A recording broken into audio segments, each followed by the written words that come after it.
It is a gorgeous night for football as we are high atop War Memorial Stadium. It's Dardanelle taking on Elkins in the 4A state championship game.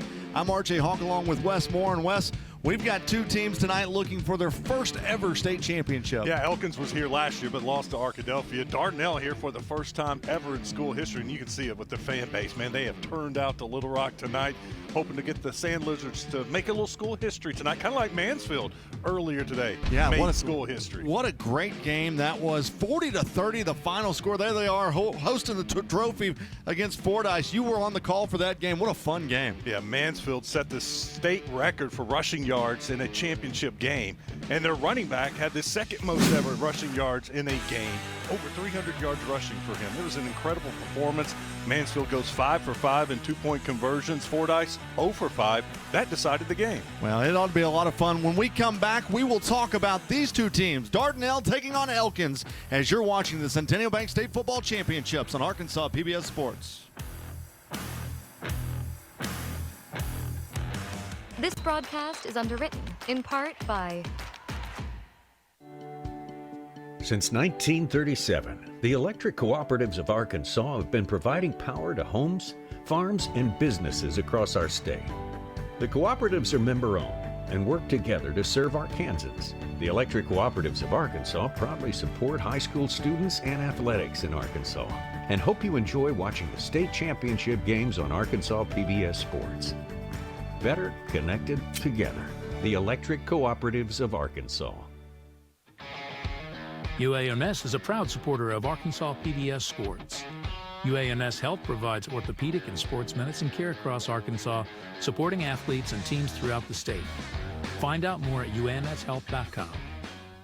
Winrock Automotive supports Arkansas athletes as a sponsor of the Arkansas PBS Sports broadcast of the high school state championship games, with 7 dealerships across the state serving Little Rock, Conway, and Jonesboro.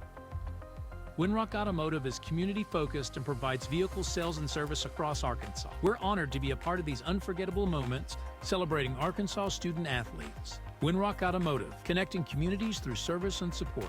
Centennial Bank supports communities across Arkansas and is a proud supporter of the Arkansas Activities Association and Arkansas PBS Sports, providing financial services since 1999. Member FDIC, more at my100bank.com. Everett Buick GMC provides vehicles to Arkansas families and supports local organizations.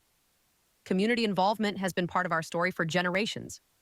Proud to support the Arkansas Activities Association and Arkansas PBS Sports. More at everettbgmc.com. For over 70 years, Farm Bureau Insurance has offered coverage for automobiles, homes, farms, and lives across Arkansas. Proud to support the Arkansas Activities Association. More at afbic.com. This month in Passport on the PBS app. It's a stirring celebration with unforgettable music from the Tabernacle Choir and Orchestra at Temple Square. This is Gospel Messiah.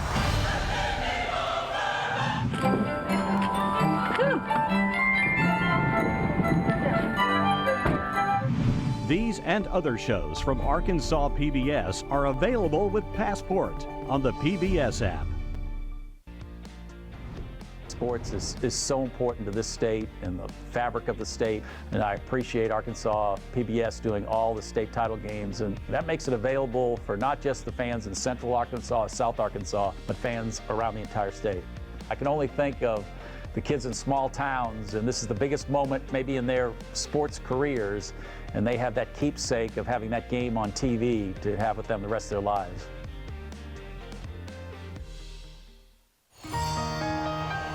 Everyone's so happy you're home, darling. Come inside. It's just so exciting. It's a real treat. What an amazing family. Let's get this show on the road! That sounds like a party. Marvelous. Will I get presents? Oh, I love this.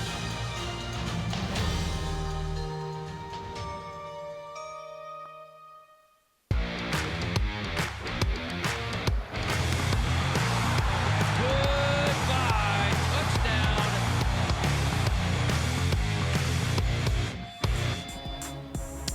There are the Dardanelle Sand Lizards as they prepare to come out here at War Memorial Stadium. Welcome back as we prepare you for today's 4A state championship game. I'm RJ Hawk along with Wes Moore.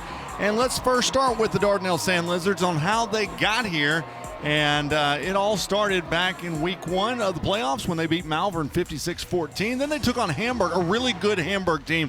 Won that game by 1 to advance. And then they took on Monticello, won that 35-14. And that's how, then they got Warren, and that was a great game between those two, 56-36 to get here. And Wes, it all goes through one man, and his name is Creed Vega. Creed Vega headed to go to the Air Force, and Tim Horton, one of the guys that recruited him, more than 2,000 yards rushing, more than 2,000 yards passing last week. 327 yards rushing and 7 touchdowns and a 2-point conversion and 6 tackles. The 7 touchdowns tied an Arkansas high school playoff record for rushing touchdowns in a game. And let's not forget he also plays defense, has like 98 tackles on the season. Here's some keys for this one. What are they? Yeah, you got to get Elkins' offense, slow them down. You look at Elkins' last 2 losses in the state championship game last year to Arkadelphia, 28-0. Then earlier this season at Dardanelle beat them 14-10, so they were able to slow down that Elkins' offense, which is just awesome. Well, now let's take a look at the Elkins Elks, and they come in 13-1 the season. Their road to get here, they took on Forrest City, won that game 52-14. Then it was Southside. It was a 3-point game against Southside to advance in the playoffs. Then they took on Arkadelphia, another 3-point game. They've had a really tough road. And when they played Stuttgart, that's when they really broke away and won that game 55-21. And for them, Connor Ham is the do-it-all player. Yeah, Connor Ham, over 1,000 yards rushing this season, 1,367 to be exact, 24 touchdowns. He's also had 3 touchdown receptions. You'll have to keep an eye on number 6, Connor Ham. Well, he ought to be a lot of fun to watch. Some keys to the game for the Elks tonight, Wes. Well, you know they got to stop Vega, right? That's got to be option number 1, probably option number 2, option number 3. They can throw it, they can run it, but the defense, which has been so good for Arkadelphia, has to be really good tonight. Elkins, by the way, 10.7 points per game. Arguably the best defense in 4A. Captains are in midfield, and while they do the coin toss, let's head down to the third member of our broadcast team. Alyssa Orange stands by down the turf. What's up, Alyssa?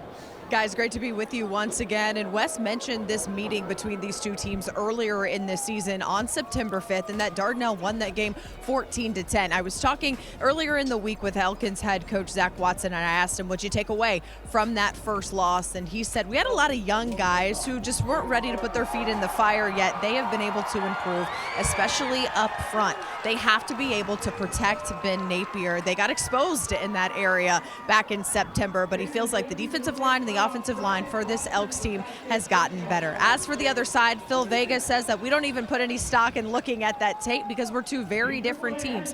What we're focused on right now is being 1-0. And as these teams run out on the field, that is what the Dardanelle sign says that they will be running through. One more time, let's go 1-0. It has been their motto all year. They've been doing it now for 14 weeks. They just have to do it one more time to try to bring back the state title for the very first time to Dardanelle. You guys mentioned it. Elkins is trying to do it as well. So these 2 teams are going to have a big time challenge ahead of them. But I think we want to focus on the trenches, guys. That might be the difference in this game. Thank you, Alyssa, and we'll be checking in with you throughout the ball game. Wes, one thing to really look for tonight for the Sand Lizards, Rod Chatton, the wide receiver, got injured last week, injured his arm. He's going to give it a go tonight and see how he was warming up in pregame warm-ups. Going to see how that works throughout the ball game. Yeah, a couple of weeks ago he was injured. He did not play last week against Warren. Broke his arm right above his wrist. They have that thing in a cast. It's padded up. You know, AAA's taking a look at it. Everything's good to go. I watched him in warm-ups. He was catching the ball just fine. He was their leading receiver this season, and he also plays safety. So Rod Chapman, very instrumental on this team, a big part of this team. Also a really good basketball player. But Rod Chatton, 57 catches, 1,136 yards, 12 touchdowns. He's going to try to go. Well, the coin toss has happened, and Dardanelle won the toss. They elected to defer, so Elkins, they will get the football to start things off here to start the 4A state championship game. And I take that back. It was actually Elkins won the toss, and they elected to defer, and so Dardanelle will receive the opening kickoff. And Wes, when you look at these 2 teams, it's really heavily dominated by Elkins with Creed Vega, but Elkins, boy, they kind of spread it out all over the field for you throughout the ball game. You talked about their defense, but offensively, and we talked about Connor Ham, Ben Napier, he's been really fun to watch as well this year. Yeah, he's a good quarterback. He's been around for the Elkins Elks for a while, 208 yards rushing, 5 touchdowns. He's thrown for 1,400 yards, 28 touchdowns or 22 touchdowns. So 2 good quarterbacks going at it tonight. Well, we're just about set and ready to go as Dawson Malice is going to kick things off for the Elks. And he'll put a foot into it to get the 4A state championship game underway. And that will take Dardanelle into the end zone. They'll bring it out past the 15-yard line, out to the 19-yard line. And that time with the return, it was Javarius West who brought it out. And so it will be 1st and 10 for Dardanelle. Here's a look at the Windrock Automotive offensive starting lineup. As we talked about, Creed Vega, Ian Branson, Jordan Ernest, Corbin Barnes, Javarius West, Bo Miller. Those are your wide receivers. In the offensive line, you've got Burris, Davis, Parsons, Poteet, and Del Busto is the offensive line. So it'll be 1st and 10 from the 19-yard line as we're underway here in the 4A state championship game. I was scanning the field. I do not see Chatton out there to start the game. They'll have 2 receivers in the set with Branson as the running back. Creed Vega with the football, going to go right side, makes a man miss, now comes back left, and he'll get tripped up after crossing the 20-yard line, takes it out to the 23. Yeah, it's a good thing they got him from behind because he was off and running and had a chance to make a much bigger gain on 1st down. That was Jeb Slaughter who came up to make the stop, and it was a gain of 4 on the play to bring up 2nd down and 6. Coming up from his safety spot. Have to keep an eye on those safeties and see if they start creeping up to the line of scrimmage. That could open up the passing game. So 2nd down and 6 with the ball at the 23-yard line. Dardanelle with the ball is they're going to bring out 2 receivers in the formation, and Chatton's going to be the running back. That's the brother to Rod, that's Javen, and now Creed's going to keep it himself, and he'll go out of bounds just shy of the 30-yard line at the 28. Brought in an extra blocking back. He was lined up as the H-back, but might as well call him another offensive tackle or a guard, and they were trying the power on the right and just popped it to the left, got outside. Creed was able to pick up another 4 yards, bring up 3rd and very short. Ball's going to be at the 28-yard line as it'll bring up 3rd down and 1 for Dardanelle.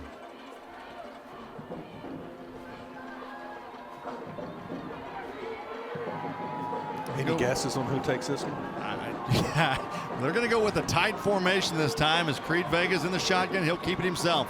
Goes right side, is able to get it out to the 30-yard line. Enough for the 1st down. Officially, they're going to spot him down at the 31-yard line. And so it'll be a fresh set of downs for Dardanelle. I think we've figured out the game plan so far. Three plays, 3 Creed Vega carries. And he did that last week. I mean, you look at his numbers from last week, over 30 carries, 327 yards. He put them on his back there in the 4th quarter. So it's a 1st down and 10 with the ball at the 31-yard line. 3 wide receivers in the formation, 1 to the near side. They'll come left side, ball incomplete. That time trying to hook up with Bo Miller. And let's take a look at that Elkins defense now, brought to you by Windrock Automotive. Elkins has Lucas Meyer, Hunter Smith, Kaysen Roten, Austin Bourne, S.R. Williams, Brooks Williams, Tate Morton, Joshua Ham, Carson Rico, Jeb Slaughter at that safety, and then Connor Ham as well. Nice play by the corner that time. Here's Carson Rico. Tight coverage, forced the incompletion. 2nd down and 10. Ball from 31-yard line. 2 receivers to the right side with that wing off the right side of the formation. Vega looking to throw. Going big ball down the middle of the field. Was it intercepted? It was. Coming up with the interception was Joshua Ham for Elkins. Vega was hit hard on this play. He was slow to get up. We'll see a replay here in a second. He throws up a jump ball for his receiver. And the problem is the DB won this battle. So Elkins gets the first turnover of the ball game as they'll have it out the 33-yard line. Joshua Ham with the interception. That's his 7th interception of the season. So Elkins, led by Ben Napier, who comes out with a 59% completion percentage, has over 1,400 yards passing, 22 touchdowns, 5 interceptions this year. Has a running back set to his right, that's Ham, and he'll work it left side, and he'll take it past the 35 and gets it out to around the 37-yard line. Now I do see Rod out there playing defense. Rod Chatton, you see him right there with the club on his right arm. Did not see him on offense that first series, but in at that safety spot. Connor Ham, the running back for Elkins, not a very big guy, 5'5", 157 pounds. Brings up a 2nd down and 6. They're going to go 3 receivers to the near side of the formation.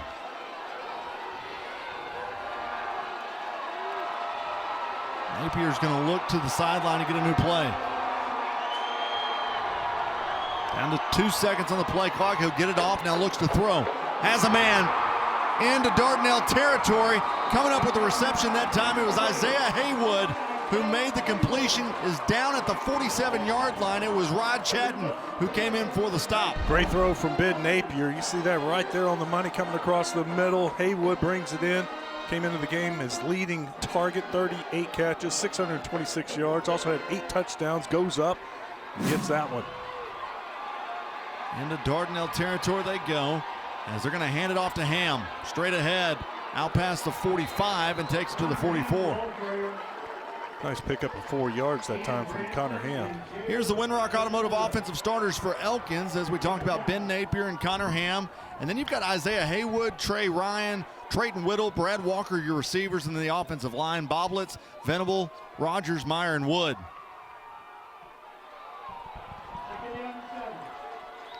So it brings up a 2nd down and 7 with the ball at the 44-yard line. 2 receivers set to the right side of the formation. Napier going to keep it himself, works right side.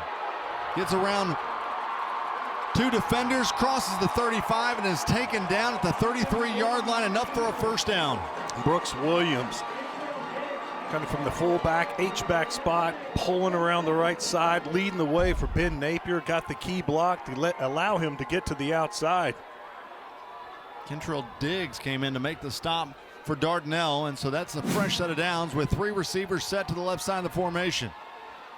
Here's a handoff to Ham, right side, makes a man miss, out past the 25, stays on his feet, and he'll be taken down at the 19. Another good blocking play by this line. Ham just picking his way, picks up another 1st down. Braden Harden came in to make the stop for Dardanelle that time. Clock running as we're under 8 minutes to play here in the 1st quarter. Ham will line up to the right side of Napier. 2 receivers to the left side of the formation as they look to the sideline for a new play. That'll flip Ham to the left side now. And Ham's going to get the call. Straight ahead as he'll take it out to the 16. Here's a look at the Winrock Automotive defensive starting lineup for Dardanelle. Tolentino, Burris, Poteet, and Davis on that defensive line. Olson, Hardy, and Vega are your linebackers. In the secondary, you got Branson, Diggs, Miller, and Barnes. So it's a 2nd down and 7 with the ball at the 16-yard line.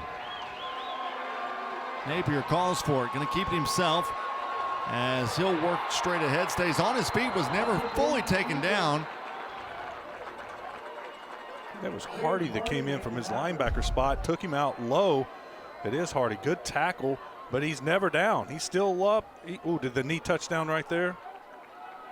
That was close. Couldn't really tell from that angle. May have been down, but they're giving him forward progress. And that was actually Austin Bourne who ran with it because Napier came out of the ball game. He's back now. And so they're going to go with 5 wide receivers in the formation on this 3rd down and 7.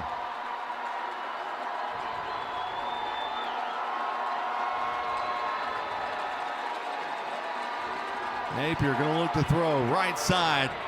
Almost intercepted, but it's caught. It's caught off the deflection. Touchdown. Haywood hauls it in. The tip pass stays with it.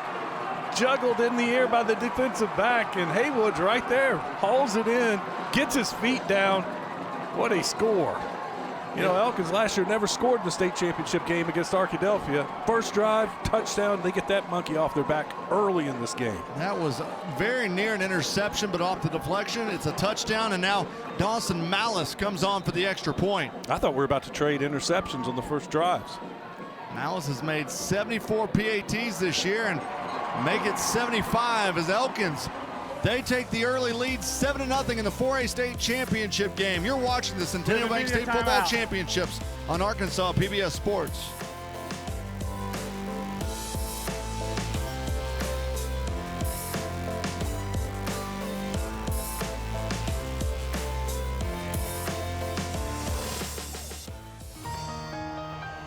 Everyone's so happy you're home, darling.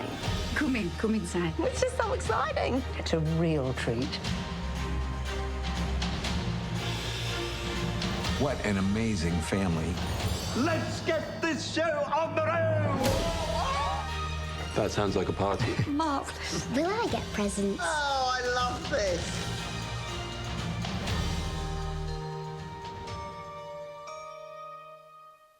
This month in Passport on the PBS app. In the middle of the war, we had ourselves a merry Christmas. Hear the untold stories of the last months of the war and find out how close we came to an even more catastrophic conclusion.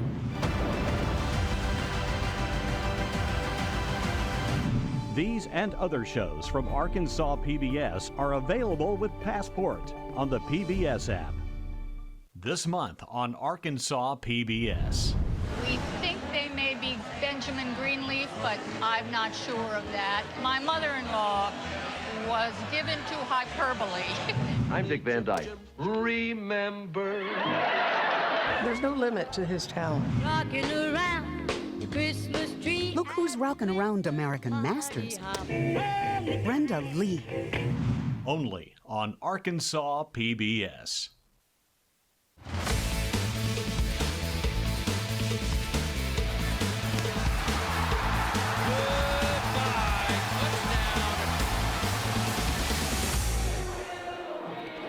Well, Elkins gets on the board first as they lead it 7-0 over Dardanelle after a deflected pass in the end zone, Wes. And going back and watching that replay, that was a great concentration by Haywood to get that touchdown.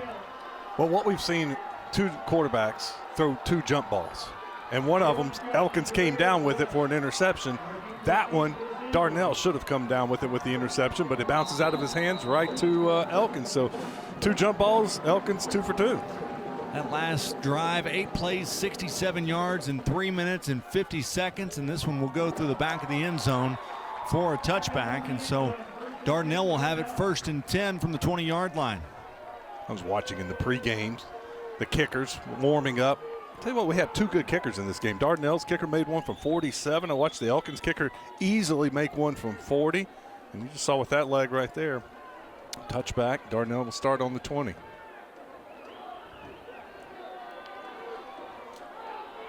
So Dardanelle comes out for their second drive of the ball game as they trail 7-0. And Creed Vega will be in the shotgun, fakes the handoff, going to keep it himself straight ahead, and just gets bottled up as he's able to get about 2 yards on the play. It was Kason Roten who came in to make the stop to bring up 2nd down. Right now, Elkins' defensive line's doing a good job of just keeping big holes from being formed and making it tough on Vega. 3 yards there on 1st down, but that defensive line for Elkins holding up to the task so far. 2nd down and 7. They officially gave him 3 yards. This time they're going to hand it off to Chatton. Chatton's going to try to go wide with it. Stays on his feet, but gets slung out of bounds. He'll lose about a yard on the play. S.R. Williams with the pursuit. Cornerback slowed him up a little bit and gave S.R. time to get there. He throws him for a loss of 1. Actually 2. They're going to mark it all the way back to the 21. So 3rd and long again for Dardanelle. So it'll be 9 yards to get the 1st down. They'll have 2 receivers to the left side of the formation. Now we've got a whistle and a timeout charge to Elkins. with 5:13 to play left here in the first quarter, and Elkins leading 7-0. They lined up wrong and had an open receiver on the bottom of your screen, and the defensive coordinator was right there, and he was upset, waving his arms, trying to get their attention, and finally just called timeout. You don't want to have busted coverage lead to a big play and have a receiver running all alone. Hey, let's head down the sidelines and check in with Alyssa. She's got something on the Elks. What's up, Alyssa? Well, both of these teams really relying heavily on their senior class. For Dardanelle, they've got 17 seniors on this roster. For Elkins, 23. And when you talk to head coach Zach Watson, he'll tell you that this is a group that got told early on when the season started that people doubted whether or not they'd even get back here to the state championship game or make any kind of run through the playoffs. And they've had to play with that doubt even after that Dardanelle loss and start to really just try to believe in each other. And they felt like that chip that they've had on their shoulders all season long has helped them through this postseason run and right here to War Memorial Stadium. And they're playing with that chip early on here. Thank you, Alyssa. As we're out of the timeout, Dardanelle's going to bring 2 receivers to the near side. It'll be a 3rd down and 9 with the ball at the 21-yard line. Now we've got a penalty flag in the backfield. Prior snap, I got legal substitution. 12 men in formation on the offense. The 5-yard penalty from the previous spot remains 3rd down. Just a bad mistake. You're coming out of a timeout, and you look out there and you got 12 guys on the field. And just the miscommunication on who was supposed to be out there, what package you wanted out there, and it's going to cost them 5 more. So it's 3rd down and 14 now. Creed Vega looking to throw. Throws it off into the flats. And nowhere to go is Ian Branson as he'll get it out to the 18-yard line. It was Tate Morton who came in along with Brooks Williams. They came to get the stop, and that'll bring up 4th down. Elkins did a great job just dropping back in coverage. It was 3rd and long. They weren't going to let anything get behind them. You let him throw short, and then you come up and make the tackle, and that's exactly what they did. You got to, and we've seen this before, Wes, where some of these teams, you know, Dardanelle looking for their first ever state championship game. When you get under the bright lights, you get nerves a little bit. Things just aren't clicking like what they have throughout the regular season, and it usually takes about a half a quarter to get through all that. As the punt is away, and it'll be caught at the 48, but fumbled, and Dardanelle's right there to jump back on it. What a bad mistake for Elkins, and Dardanelle takes advantage of it. Jarvarius West came in to get the fumble, and Dardanelle, they've got their best field position of the night. Second turnover of the game. We saw Elkins turn the interception into 7 points. Now Dardanelle starting at the Elkins 43. See if they can even this game up. Second turnover of the ball game. Each now have a turnover. And just overran it that time, and Dardanelle was able to jump on it. So now they're in Elkins territory. Just a low line drive, and he was trying to get over there quickly, make a play, keep it from bouncing, and didn't make the catch. 1st down and 10 with the ball officially spotted at the 43-yard line. Chatton's going to come running onto the field as he'll be the running back for Dardanelle. Creed Vega working right side. Outruns one man, skips out of bounds as he'll be taken inside the 40 and out of bounds at the 39-yard line. You can just see the size and speed of him. He's a big quarterback, but he's also fast. He's not just big. He can run. You saw him outrun the defenders to the sideline. Didn't look like he had a whole lot there. Well, and you saw Chatton that time. He got blown up by the linebacker, and he had to work around that as well, as you've got a 2nd down and 6 now.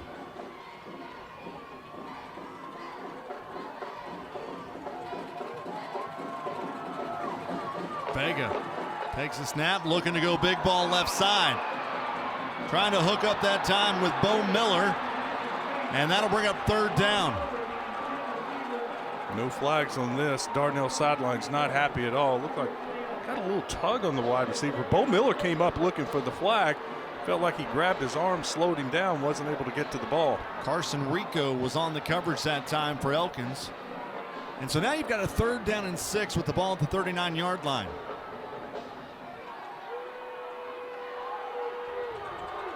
Maybe 2 down territory if they get some positive yards here if they have to go for it on 4th down. Chatton's going to line up to the right side of Creed Vega. Going to go with the option play this time, and Elkins is right there, and they're going to drop Chatton for a big loss. Forward progress is going to be at the 46-yard line, but it was Jeb Slaughter who came in to make the stop. All over that. There was nowhere to go. They stopped Creed. Creed pitches it, and then there was nowhere to go to the outside. And so now the punting formation is going to come on for the Sand Lizards, as on to punt is going to be Jesus Garcia. How about the Elkins defense buckling up after the botched punt? Ham's going to be back to receive the punt, and he'll take it at the 6-yard line. Out past the 15, he'll get bottled up and taken down right there. And so on the tackle was Jarvarius West, and Elkins will have it 1st and 10 from the 15-yard line. You know, I go back to last year's state championship game, and Arkadelphia had some issues with their punt, and they had a punt blocked. They had a punt that went off of an up back, a punt out back, and I mean, Elkins just had great field position time after time after time, and Arkadelphia's defense always came up with a stop. This time it's the roles reversed. Elkins turns it over, and their defense does a great job of forcing a 3-and-out. And for as good as Dardanelle's been this year, you can see they are out of rhythm because of the pressure that the Elkins defense has put on them. Now here's Napier looking to throw, has a man all alone, right side. He'll be taken down at the 22-yard line or 27-yard line. It was Ian Branson who came in to make the stop. Lined up 2 wide receivers, just one on top of the other. One kept going long, took that cornerback. The other one just stopped, and there was nobody there. He turns around, makes the catch, and picks up a 1st down. Trey Ryan on the reception that time. It's 1st and 10. Nearing the 3-minute mark here in the 1st quarter. Gonna hand it off to Ham. Works right side, has a blocker. It gets around him, takes it past the 40, picks up the 1st down out to the 43-yard line. This Elkins offense is clicking right now. They're getting it done running, getting it done throwing the ball. And they came in very balanced. They had 2,500 yards rushing this season, 2,200 yards passing. So it's 1st down and 10 with the ball at the 43-yard line. 2 receivers to the left side of the formation. Napier fakes the handoff, looks to throw, has a man across the middle of the field, and he'll be taken down at the 30. Ball pops out. Are the officials going to say it's a fumble, or was he down by contact? We're going to look at it no matter what, I guarantee you. I thought they were trying to pull it out before he went down. With players down, it is 1st down Elkins. So they're going to say he was down at the 31-yard line. Here's another look at it.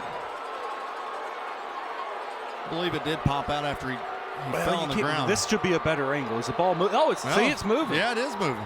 He kind of brings it back in. It's moved. No, I think they're going to look at this, and I think this may be turned over. I don't know if you can say that he had control. I mean, He had it on his body, but he never fully had control of the ball. Because it moved once again after it was on his hip. So the officials are going to, it looks like Dardanelle is going to take a look. Phil Vega right now talking with the officials. And by the way, our officials for this game tonight, we've got Richard Hammond, who's the white hat, Andy Pierce. Our umpire linesman is going to be Kerry Shannon. And let's get a call real quick. The coach for Dardanelle has elected to challenge the fumble on the play to see if it was recovered and not down. The play is under review. I didn't think he would have to challenge this, though. Because it was never a turnover, though. So they would only call down from the booth if it was ruled a turnover. And so now he's got to challenge that. It's all about whether they decide he has control. This is the good angle. He's trying to bring it in, but you can still kind of see the ball moving in its, next to him. I think that's the best angle right there. Yeah, and this is the view right here that the officials are looking at up in the booth.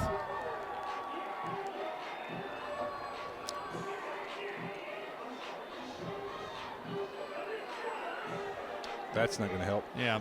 That's the wrong play. So as they look at that, I mean, Let's go down to Alyssa real quick. I don't know if she was able to get a good look at it or not. Alyssa, were you down there?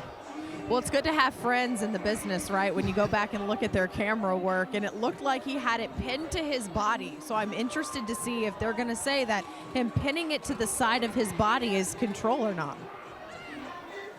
Yeah, he definitely lost it and then kind of trapped it up against his body. But there's a different angle, not this angle. There's a different view, kind of to the right and from the end zone that looks like the ball's moving a little bit as he's running. Here's the call. Is upheld. Dardanelle will lose a timeout and their challenge on this play. Yeah, I think I don't agree. See, I think the ball is still moving. It was still moving in his arm as he's going down the ground. And then, of course, when he hits the ground, the ball pops out. But I'm surprised they didn't overturn that one. Yeah, and well, either way, Elkins is going to have the football 1st and 10 with the ball at the 31-yard line. Credit the receiver for getting knocked out and then trapping it against his hip, and to have enough control to where they didn't overturn it. He did an outstanding job of maintaining enough control. So since it was a challenge by Dardanelle, they'll lose a timeout. So they've got should have 2 timeouts remaining.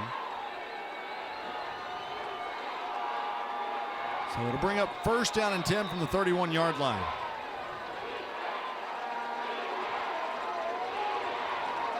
Napier going to keep it himself straight ahead.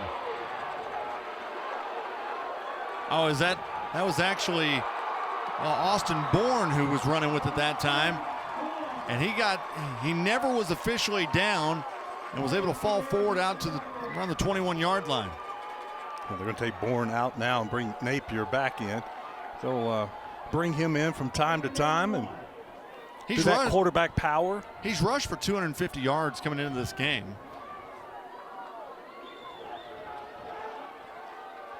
I love how Elkins just changing it up. I mean, that's what I said about their offense. They can run it or throw it, but they're doing a great job of calling plays and keeping this Dardanelle defense off balance. 2nd down and 1.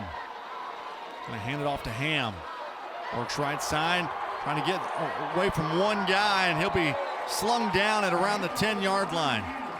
You know, for being 5'5". Well, that was Vega. I mean, yeah. I tell you what, he was able to hold him off and fight forward. That was some tough running. So they pick up the 1st down, and they're going to spot it down at the 11-yard line. They can still pick up a 1st down by getting it to the 1. Nearing a minute left here in the 1st quarter. Napier takes a high snap, gives it to Ham, sidesteps a defender, goes right side, and he'll be taken down at the 7. Quick feet. You saw that right there. I thought he was going to be tackled in the backfield for a loss. Steps out of that, bounces outside, makes a little something. Ian Branson came in to make the stop that time. Brings up a 2nd down and about 7 yards for Elkins.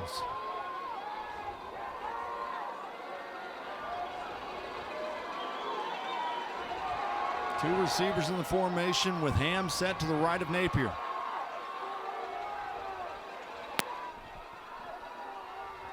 Elkins uses up the entire play clock every time they're out there. They're patient.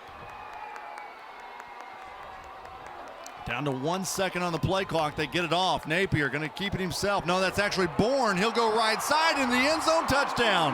That's Austin Bourne going in from 7 yards out, and Elkins extends the lead.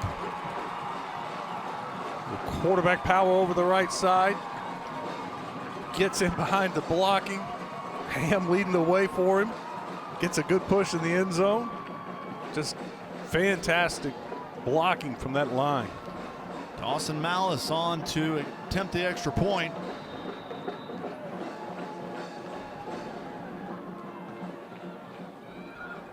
The extra point is up and blocked, and it is no good. And with 8 seconds remaining here in the 1st quarter, Elkins leads it 13-0. Who was able to get his hands on it? Was it Diggs? Diggs almost blocked the first one. In fact, I thought he was going to block the first extra point, and he went to the sideline upset at himself. This time, he got there. There's the play of the touchdown by Bourne. Bourne wasn't going to be hit. He ran into his own guy. That's what it knocked him down. But That's how well that play was blocked. Great push. So with 8 seconds remaining left here in the first quarter, Elkins on top 13-0. And you said it a minute ago, Wes, like Elkins just seems a little bit more calm and cool. They've been here, you know, they were here last year.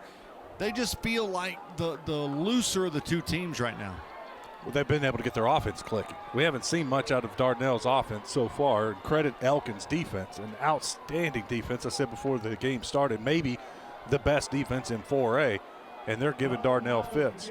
I will say Dardanelle's been in this position a lot this year. They played a lot of close games. The Clinton game came down to a blocked field goal at the end. The Ozark game. This first matchup was very close. They have found themselves trailing multiple times this year and been able to find a way to come back and win every one of the games. So they're not in a unfamiliar place right now. I guarantee you there's no panic on the Dardanelle sideline right now. Well, and plus it's only the first quarter. You know, it's a 2-score game, but anytime you've got Creed Vega leading the offense. Now, I will say, though, and we talked, and I know Rod Chatton is playing defensively, but when your leading wide receiver who has almost 1,200 yards receiving is not on your offensive side of the football, that, you know, you got to get a little bit more creative with the football. Yeah, I have not seen him on offense. He may have snuck in a play and I missed it, but I haven't seen him yet on offense. 5 wide in the formation. They're going to hand it off to Branson. Branson tries to get around one man as he takes it out to the 30-yard line. That's going to be very near a first down.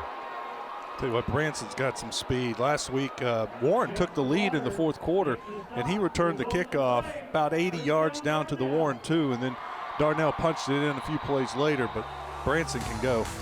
Well, that's going to do it for the first quarter of play, where Elkins, they lead the 4A state championship 13-0. You're watching the Centennial Bank State Football Championships on Arkansas PBS Sports.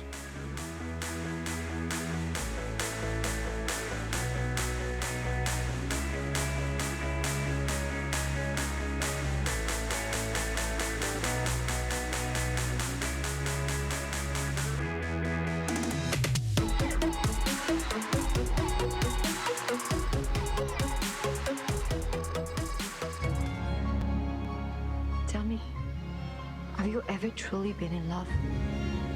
Once. What happened? You are an excellent detective. The world has changed. We need to change with it. This is the place to meet the right people. You must have hope. You cannot live without hope.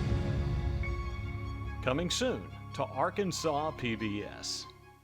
My family has long been a supporter of Arkansas PBS. It has been part of my whole life experience. Arkansas PBS fills a space in Arkansas education, Arkansas culture, Arkansas news, and it does so with a neutral and empathetic voice, and it meets people wherever they are. It's vital. This month on Arkansas PBS. As a matter of interest, the deceased was the owner of the amusement rides. Fell, jumped, or pushed? Do you know what floor he fell from? We found this beside the body. Property of Miss Phryne Fisher. At a celebration for Commissioner Selwyn, he's shot. We need to give this case our best. But the prime suspect seems to have no motive. Only on Arkansas PBS.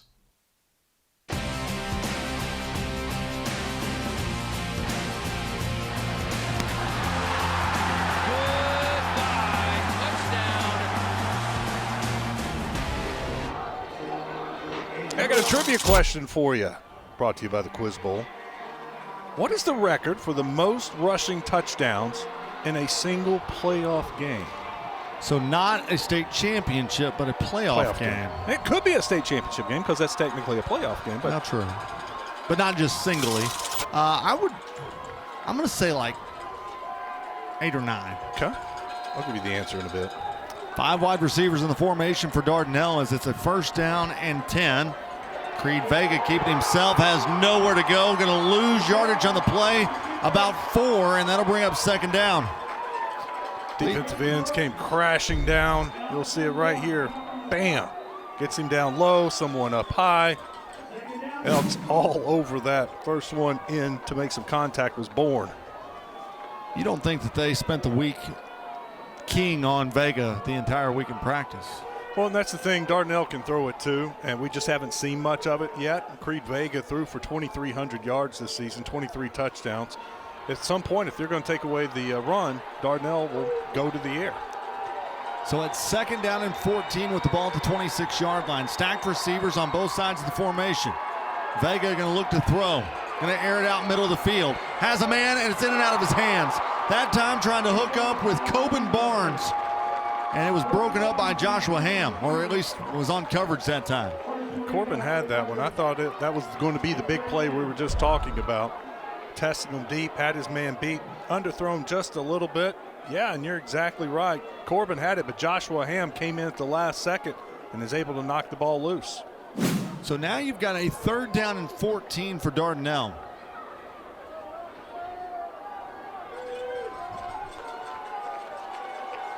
Dardanelle so far 26 total yards.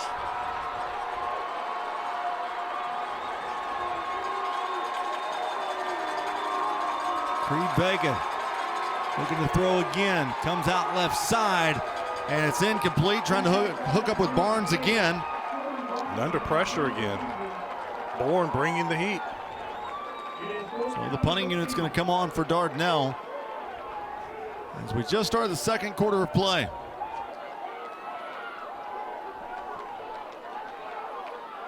And Dardanelle with 2 first downs. And we just saw one of them at the end of the 1st quarter, 2-10. So Garcia going to put a foot into this one. It's a good punt as there's a penalty flag down back by the punter. And the ball's going to go down to the 33-yard line, but hold everything as we've got a penalty back by the kicker. 4th and 14. They're going to be roughing the punter. He's looking at Vega trying to figure out what they want to do. If it's running into the punter, they may decline it because they got a pretty good roll. We have run into the kicker by the defense. That penalty's declined. It'll be 1st down. There's a look at that penalty. Yeah, they just ran into him a little bit. Yeah, I agree with that call. He's being nice, try to hold him up, keep him from falling too hard. And usually it's that plant leg. You know, if that leg that he's coming down on, if they run into that, then that's when you'll get roughing the kicker. They really try to protect that one leg. So it's 1st and 10 with the ball at the 33-yard line. Elkins is going to put 3 wide receivers to the left side of the formation, 1 on the right side, as Connor Ham's going to be the running back. Going to hand it off to Ham. Cuts back to the left side of the field. He's like a human pinball, and he'll finally get taken down past the 40 out to the 43-yard line. But I tell you, Wes, he just bounces off people. Yeah, he's limping off. He's going to have to leave the game, but that was a pretty spectacular run for 10 yards that time. Starts to the right, nothing was there. Comes back to the left, breaks a tackle, gets out in front of him, just barely tripped up. So it's a 1st down, and it brings up 1st and 10 from the 43 this time. 4 receivers in the formation. Fake it to Ham. They come back left side to Walker, and Walker's going to be taken down at the 46 by Corbin Barnes. Another 1st down for Elkins. Good throw right on the money. Just once again, 1st receiver kind of clears things out. 2nd receiver just goes down, stops, turns around, there's the ball. Fresh set of downs as they're in Dardanelle territory. To the running back, that's Hunter Smith this time. He's got a running lane out the left side. Knocks a man down as he'll go out of bounds at the 31. And it was Corbin Barnes once again slowing him down. Hunter Smith hadn't got much action tonight, but he came in the ball game with 459 yards rushing. Just get over on that left side. Dardanelle loses containment, and they're able to bust it out to the sideline, pick up another 1st down. Austin Bourne is in at quarterback on this 1st down and 10. 2 receivers to the right side. Fake the handoff. Bourne keeps it himself. Running lanes left side. Penalty flag down back at the 29-yard line, and he'll be taken down at the 13. Tell you what, Parker Wood had an awesome block, and that's what triggered this. The flag's not going to be on Wood, but Parker Wood just came through and blasted someone. 10 yards from the previous spot. Replay, first down. Here's a look at the block. You see him pulling right here. Bam! Creates a big hole. The hole was back there on the edge. And to come from the Elkins sideline, you know it had to be an obvious hold because there's no one on that Elkins sideline yelling holding, holding, holding. That's happening on the other sideline. And so it's got to be something pretty obvious for that sideline official to throw the flag. So it's a first down and 20 now with the ball at the 39-yard line. Really the first mistake Elkins has made. Two receivers right side. Ham's back in, and he'll be swarmed under at the 40. Vega went over, and then there was somebody underneath him. That's Ian Branson. A little high-low action. No gain. So one of the few times Dardanelle's held them to no yards. Now it's a second down and 20. Elkins comes out with two receivers to the right side of the formation. And now we've got another penalty flag as the receiver, I believe that was Brad Walker, who left a little bit too early. False start on the offense. That'll be a 5-yard penalty, remaining second down. Wesley got out of the blocks just a little too quick.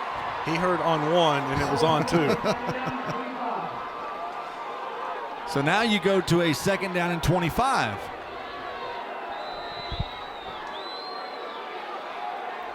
And Elkins is going to go 3 wide to the right side with 1 to the near side. Napier sets up the screen left side to Ham. Ham's got a running lane. He's off to the races, down to the 20, to the 10, and he'll be taken down at around the 4-yard line. That's just demoralizing to that Dardanelle sideline. You got him second and 25. You're thinking, we got to get a stop here and get the ball back, throw a little screen.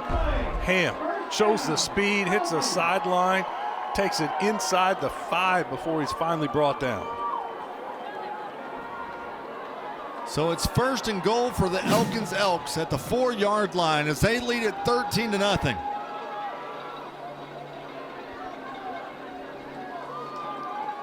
Two receivers split to the right side of the formation. Bourne is in there at quarterback. Bourne going to hand it off to Ham straight ahead, and he'll be taken down at the 1. Is it the first time Bourne's handed it off? I think it is, yeah. And you know, for Bourne this year, he has thrown the ball. He's 37 of 59 for 665 throwing it.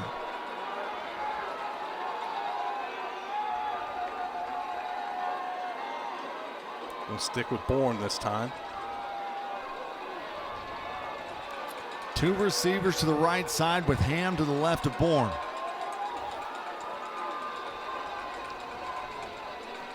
Bourne going to take it himself, gets hit, dives forward. Did he get in?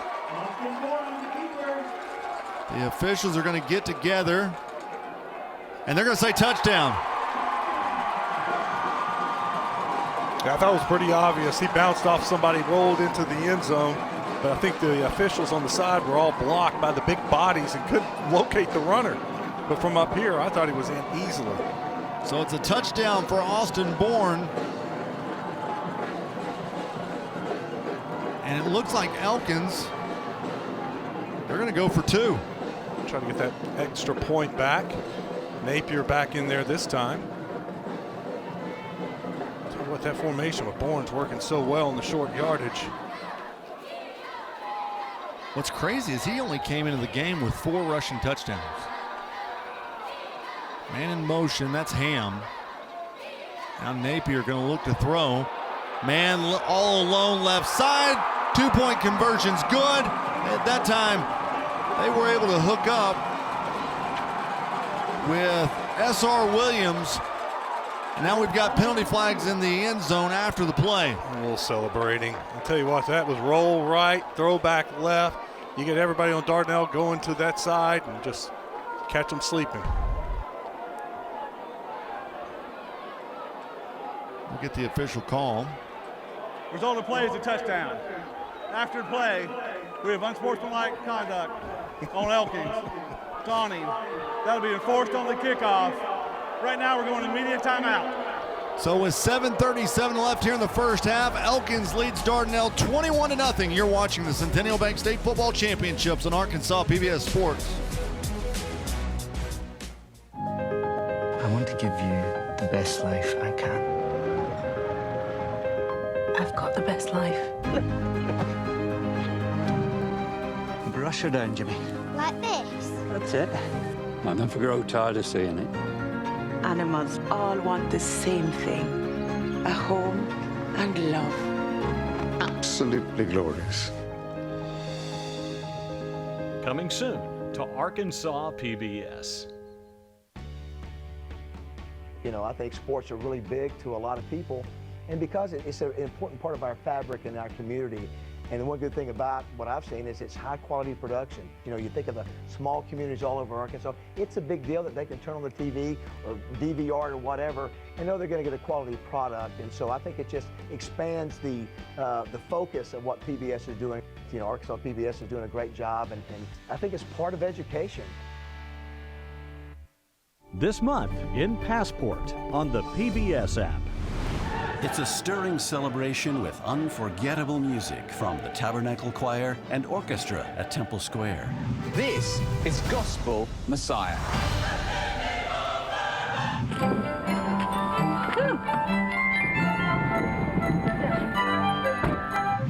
These and other shows from Arkansas PBS are available with Passport on the PBS app.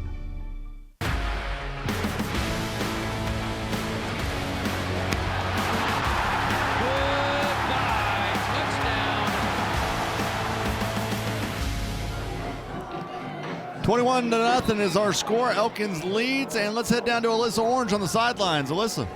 We just watched Austin Bourne rush in for that touchdown for Elkins. And as you guys mentioned, that's only his 4th rushing touchdown of the season. He's been playing mainly on defense as a junior because Ben Napier playing quarterback. But he is likely going to be the quarterback of the future, and he's been in this situation before. In their win over Arkadelphia, he had to come into the game because Napier suffered a minor ankle injury, and he scored the winning touchdown in that game. I asked him afterwards, what was it like to just have to go in there and carry your team? And he said, I did it against Prairie Grove, and I knew that they trusted me to go in there and get the job done. And so now we're seeing it's hard to keep number 12 off the field. Thank you, Alyssa. As Javarius West brought the football up out to the 39-yard line for Dardanelle, it was Dominic Morgan who made the stop. And so it'll be 1st and 10.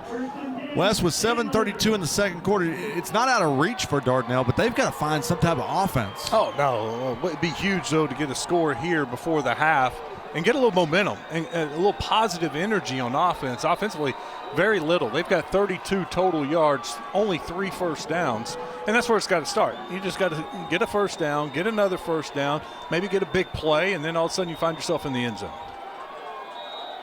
Now we've got whistles and penalty flags, and that's going to move Dardanelle back. That's not the way they want to start the drive. False start on the offense. 5-yard penalty, remains first down. You know, and they're not taking advantage of some gifts from Elkins. You know, you had the turnover on the muff punt. Well, they didn't get anything out of that. And then you get 15 yards right there on the kickoff for the spiraling of the ball in the end zone for the unsportsmanlike penalty that I'm sure that really upset Dardanelle, spiraling the ball. I don't get that call, but whatever. But now they got to take advantage of this. Here is Branson on the run, and they were able to get a big chunk of yards as Brooks Williams came in to make the stop, but they got it all the way out to the 46-yard line. Taunting is what it's called. I don't know how spinning the ball in the end zone after you score is taunting your opponent. I would get it if there was a player laying on the turf and you spiral right next to it, yes. and you spiral the football. But there was nobody within 10 yards of him, and he just spins the ball right there, and that's taunting. But I like celebrating. I like fun. Sorry. I know it's a penalty, and I get it. I just don't like it, is what I'm saying. 2nd down and 3 with the ball at the 46-yard line. Creed Vega throws it left side and into the hands of West, and West has nowhere to go. He's going to lose 2 yards on the play. Jeb Slaughter came in to make the stop. What a tackle by Slaughter in the open field. That's one of those you want to get the ball in space to one of your receivers. They make a move, and a small throw turns into a big play. Slaughter, man, what a sure tackle. By the way, we've got officials listening to this broadcast, and they radioed up. It's because you can't use an object to celebrate with. I don't like that. I don't care what they say. I just don't like it. I don't think that's taunting. I know it's wrong. I get it, guys. I know it's against the rules. That's a rule I don't like. I get it. 3rd down and 5 with the ball at the 44-yard line. Creed Vega options, goes right side. Now they're going to look to throw. Man wide open down the middle of the field, and they overthrew him. That time trying to hook up with Corbin Barnes. And they dialed it up. They dialed up the right play, and I tell you what, Ian Branson threw a spiral that just kept going and going and going. It was a good throw, just overthrew him by about 5 yards. Mm-hmm. They had Barnes, and Barnes can fly. He's a 300-meter hurdler, state champ in 4A, and not even he could haul that one in. So Garcia on to punt as Joshua Ham stands back to get the punt. He'll let it hit at the 18, take a big Dardanelle roll. Then he picks it up at the 7, and he'll go out of bounds at around the 9. I don't know if that was probably the best thing to do. There's some people in this Elkins sideline holding their breath when he decided to snatch that. It's a dangerous play to save a couple of yards. Well, they're going to spot him out of bounds at the 8-yard line. All right, this is it for Dardanelle. Not it, but this is a big moment for them. If they got them pinned inside the 10. If they can get the ball back before the half and try to mount something offensively and get a score, the last thing they want to see is Elkins march down the field, go 92 yards, and go up 28-0 at the half. 5:47 to play here in the first half, as Elkins is going to have 2 receivers to the left side of the formation. They hand off to Ham. Straight ahead, Ham has nowhere to go, and he'll get it back to the line of scrimmage to bring up 2nd down. May have gotten a yard on the play as Cam Olson came in to make the stop. You know, Alyssa touched on it earlier, but also spoke with Phil Vega earlier this week, and he was like watching the tape of Elkins throughout the year, how much better they have gotten since that game in early September, when, by the way, Dardanelle held them to 10 points. It was 14-10, and Elkins already has 21, but he knew they were better. Elkins was better, but he felt like Dardanelle had also gotten a lot better. 2nd down and 9.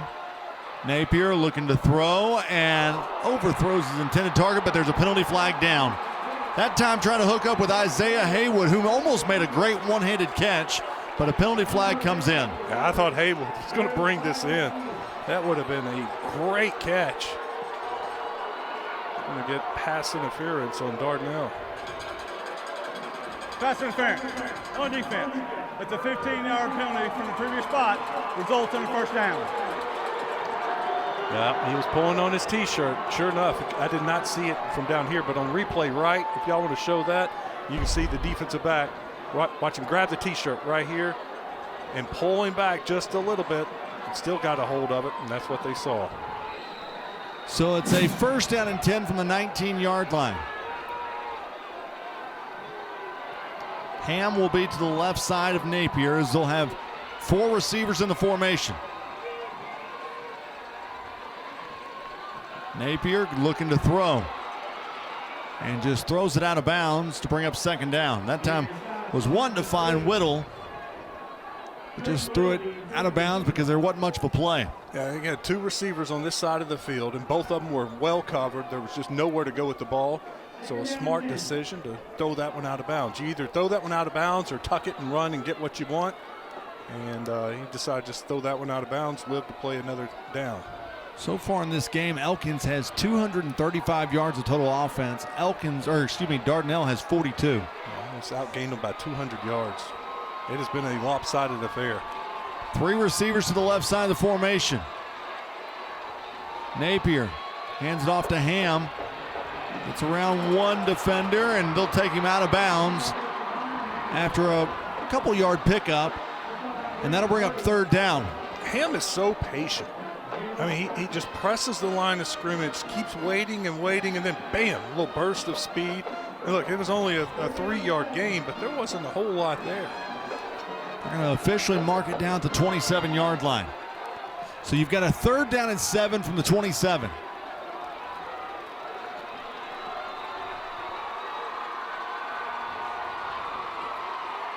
Press formation on the outside receivers as Napier looks to throw. Has a man, and Dardanelle's right there to make the stop. As coming up with the stop was Ian Branson that time for Dardanelle. They were able to hook up with Trey Ryan, and that'll bring up 4th down. Similar to what we saw with Slaughter on the previous possession. Slaughter comes up, one-on-one tackle, makes the tackle. That time Branson comes up, makes the stop, forces the punt. First punt, right, for Elkins? For Elkins, yeah. As Dawson Malice is going to come on for the punt.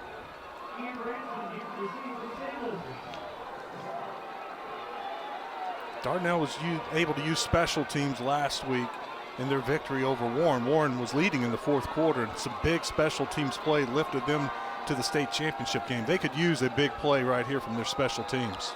And it looks like we're going to have a timeout charged to, I believe that they're going to charge that to Elkins. Yep. And so they'll only have 1 timeout remaining with 4:03 left here in the 2nd quarter. And Wes, you threw out a trivia question earlier this quarter. Yeah, the Arkansas Governor's Quiz Bowl question, trivia question. What's the record for the most rushing touchdowns in a single playoff game? I said 9. Yeah, you're a little too high on it. Just 7. Okay. Just 7. 7's Just awesome. 7. Right? But look at this. Creed Vega at the bottom did it last week in the semifinal game. Cecil Langston from Rivercrest in 2015 also had 7, and Logan Best from McCrory back in 2011. It's pretty good. 7 rushing touchdowns in one game, and here's a look at Creed Vega right there, and has had a rough go of it so far in this one. As so far for him, he's 2 of 7 passing, has an interception, and then rushing, he's rushed it 6 times for 29 yards. I got to believe this is the roughest half he's had. So Ian Branson is back deep to receive the punt. Dawson Malice, the punter for Elkins.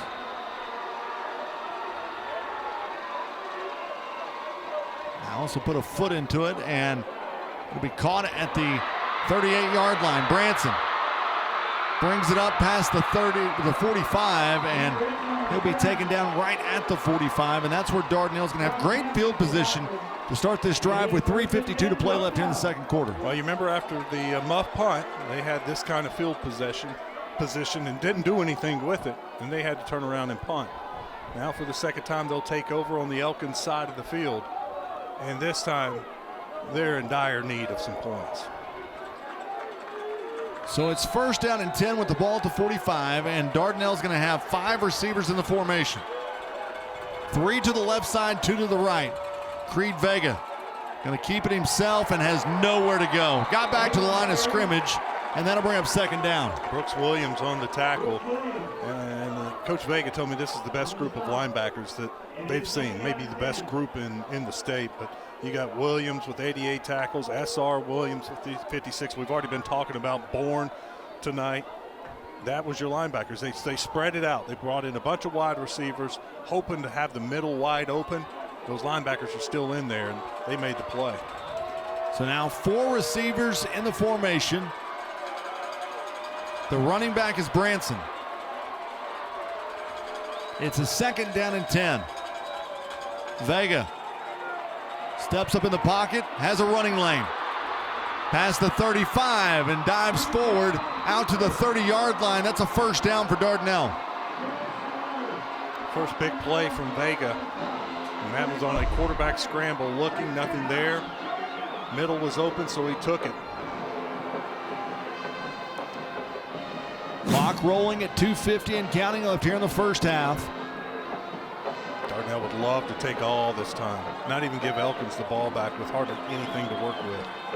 But if they score here, they'll take it. 4 receivers in the formation. Vega gonna hand it off, this time to Chatton. Chatton has a running lane inside the 20, and the ball comes out, and who comes up with it? Elkins says they've got it, and they do. Jeb Slaughter. Slaughter recovers it. Did not see who caused the fumble, but that was a good run that time from Chatton. Here's a look at it. Chatton was able to cut it up. Ooh. Tate Morton, was he the one that caused that fumble? They may look at it. Well, I know they'll look at it. Was he ever down? Let's go back. I couldn't see it.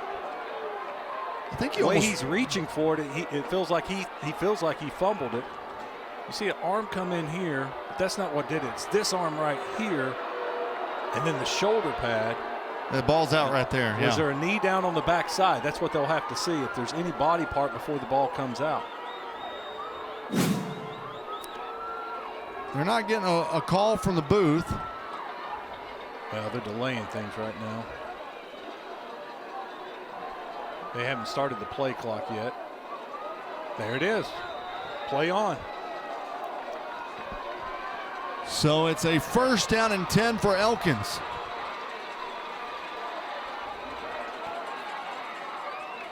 Gonna hand it off to Ham straight ahead. He'll get a couple on the play to bring up 2nd down. I think if we go back and show that replay one more time, I think the ball was out. I do too. I just couldn't see if there was a knee down anywhere before he made the cut, and then right there the ball is coming out. It's one of those you almost have to piece it together with two different angles to see where the knee is when the ball is coming out on the other angle. So it's a 2nd down and 9 now.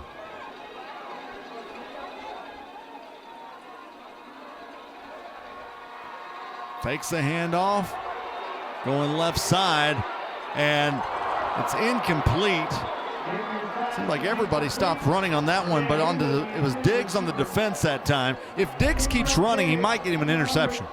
I've seen this several times, and then it goes right through the receiver's hands. That was Haywood. Yeah, he got distracted a little bit, but I've seen it so many times here at War Memorial Stadium where guys stop a little bit too much, too slow, and the ball goes over their head. And I think it's just the depth perception of playing inside of a big stadium. You're used to being in a smaller stadium. You can read the ball better in the air. And these guys are just not going back far enough to make the play. So that brings up a 3rd down and 9 now. And the clock stops for Dardanelle if they can get a stop here. They got a timeout that they can use also. And it looks like we're going to have a timeout charged to Elkins. That's their final timeout with 1:33 left here in the 2nd quarter. It says Dardanelle has all 3 timeouts on the scoreboard, but they had to use one on the challenge, right? Yeah, since they lost the challenge, they lost one. They just didn't update the scoreboard, so they've only got 2 timeouts. But you can't say it enough how big it is that they get a stop right here to potentially have decent field position to get that score before halftime. Yeah, they were having their best drive of the game. Picked up a couple of 1st downs, and then the costly fumble. That's 2 turnovers now for Dardanelle in the 1st half. And we've had 3 total turnovers because Elkins, they muffed the punt earlier, and so they've had 1. Dardanelle's had 2 so far, and that's what leads us to our 21-0 score in favor of the Elkins Elks.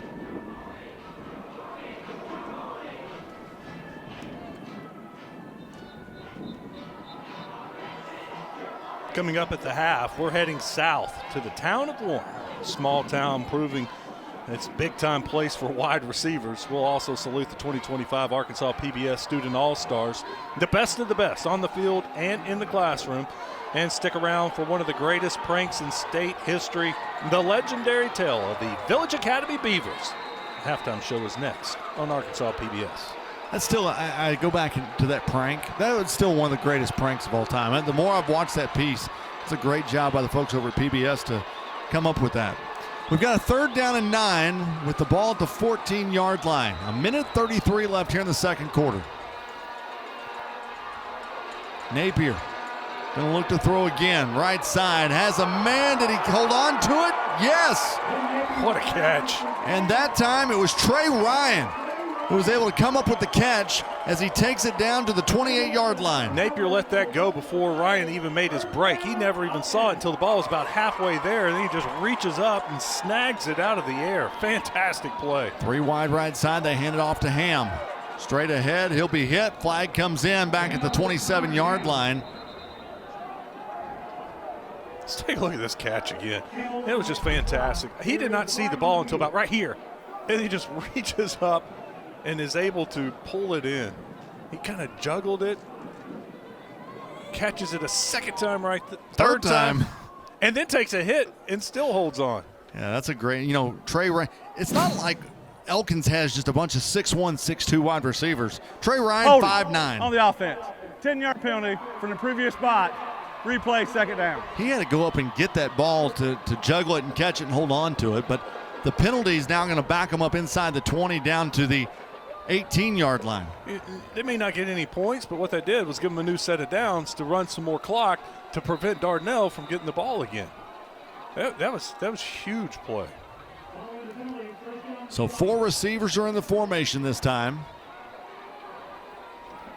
I would expect them to hand this off, try to run a clock, make Dardanelle use their timeouts. And I'm wrong. Napier steps up in the pocket, rolls right, has a man out to the 29-yard line, and that time on the reception it was Trayton Whittle.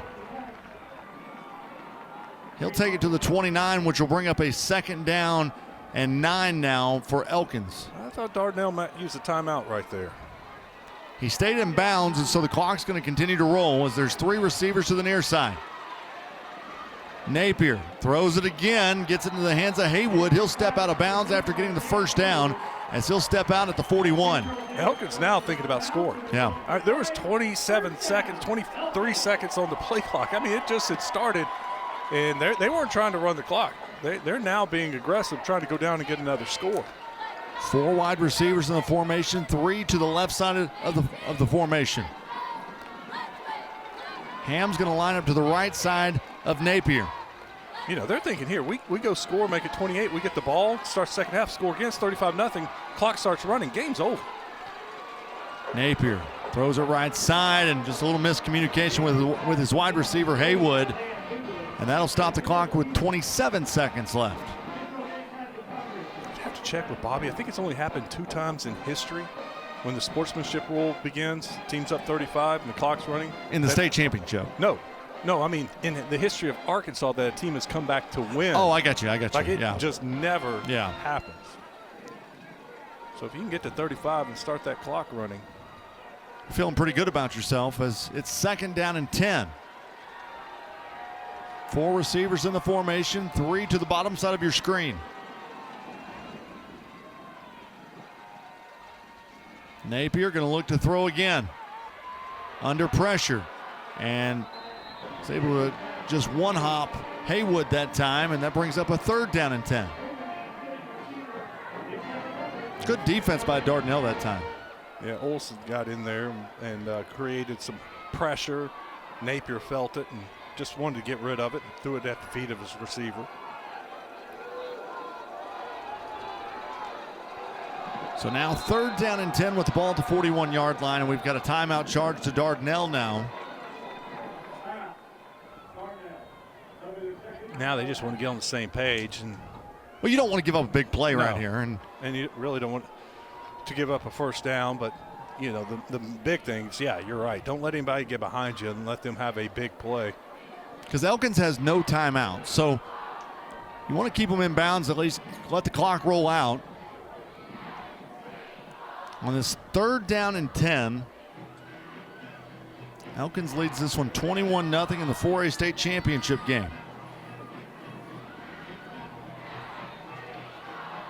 Going back to that total yardage we were looking at just a minute ago. Yeah, Elkins is at 239 right now, and Dardanelle's at 74. I've got them updated at 277. 277, yeah, just updated on mine as well. So they've outgained about 203 yards. No passing yards for Dardanelle. It's all been on the ground. Vegas 2 for 7 for 0 yards. So Elkins is going to break the huddle, and so is Dardanelle, and it's a 3rd down and 10. It'll be 3 receivers set to the left side of the formation.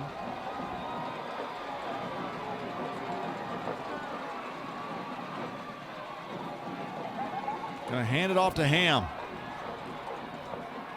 He'll work it out to the 48-yard line, and that'll bring up 4th down. It was Braden Hardy who came in to make the stop. I think both teams are content to let time run out. Let's go to the locker room, regroup, and try to figure things out in the second half for Dardanelle and for Elkins. You got 2 more quarters to go to win a state title. So that's going to do it for the first half, where Elkins, they lead it 21-0. Our Alyssa Orange is going to be catching up with Zach Watson, the head coach for Elkins, here in just a moment. But a little shocking right there, Wes, about just kind of the lopsidedness of this first half. The Elkins defense is legit. We've seen that. They're giving Dardanelle all kinds of fits. Dardanelle, I thought they believed their defense was going to be tough too, and keep this a lower scoring game. And Elkins has taken advantage of every opportunity that they've had. And let's head down to the field now. Alyssa is with Zach Watson. You have to be happy with the way your guys are playing up front, offensively and defensively. Yeah, no doubt. Defense has been solid all year long up front. And I thought our offensive line did a good job keeping being clean, opening up some running holes for Connor and Austin. I was going to say, Austin Bourne having a great game himself offensively and defensively. How do you kind of continue to keep him in the game plan? Yeah, he's got to stay in the game plan. He's done a good job of doing his role when we get in there and get him in. You know, he's smart kid, playing really well on defense too. Made some tackles for loss on Creed, and that says a lot because Creed's hard to take down. Coach, thank you. Thank you, Alyssa. Thank you, Alyssa, as we're at the half where the Elkins Elks, they lead it 21-0 over Dardanelle. Stick around for the halftime show. Got some great stuff coming up as you're watching the Centennial Bank State Football Championships on Arkansas PBS Sports.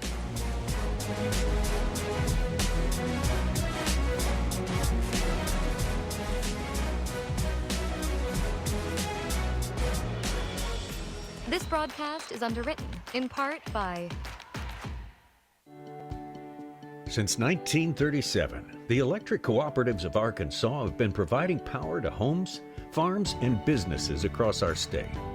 The cooperatives are member-owned and work together to serve Arkansans. The electric cooperatives of Arkansas proudly support high school students and athletics in Arkansas and hope you enjoy watching the state championship games on Arkansas PBS Sports. Better connected together. The electric cooperatives of Arkansas.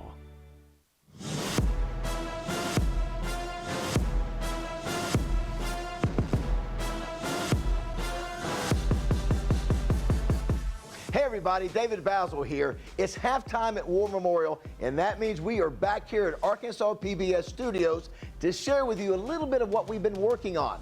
In a few minutes, Christina Munoz will introduce you to some All-Stars, both on the field and in the classroom. And we're going to introduce you to a high school football team that is literally beyond belief. But first, deep in the heart of South Arkansas, the town of Warren has been cultivating a culture of elite wide receivers. Here's their story.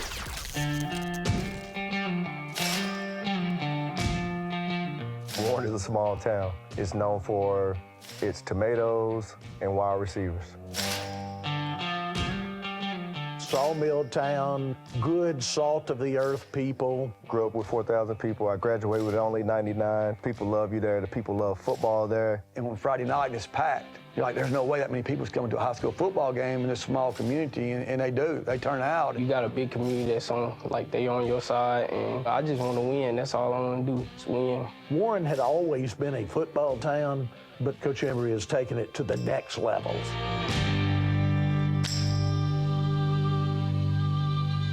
Started in 2000, so this makes my 26 years as a head football coach. Bo coming in, taking the job over as a young coach, and just switching from a power out to more of a spread offense. Shotgun with one back and then 4 receivers, and then translated into no backs, people running 5 wide, and nobody else was doing it. I mean, honestly, we were the only team in our conference doing it. I don't think a lot of people really believed in it early, but as you see with the, the back-to-back state championships, the system started to work and kids started to get recruited. It started with Brett Smith and Roshan Fellows and Terrence Hampton in 2001, and it kind of of grew. College coaches all over the country can tell you Warren, Arkansas is one of those places we're going to look at.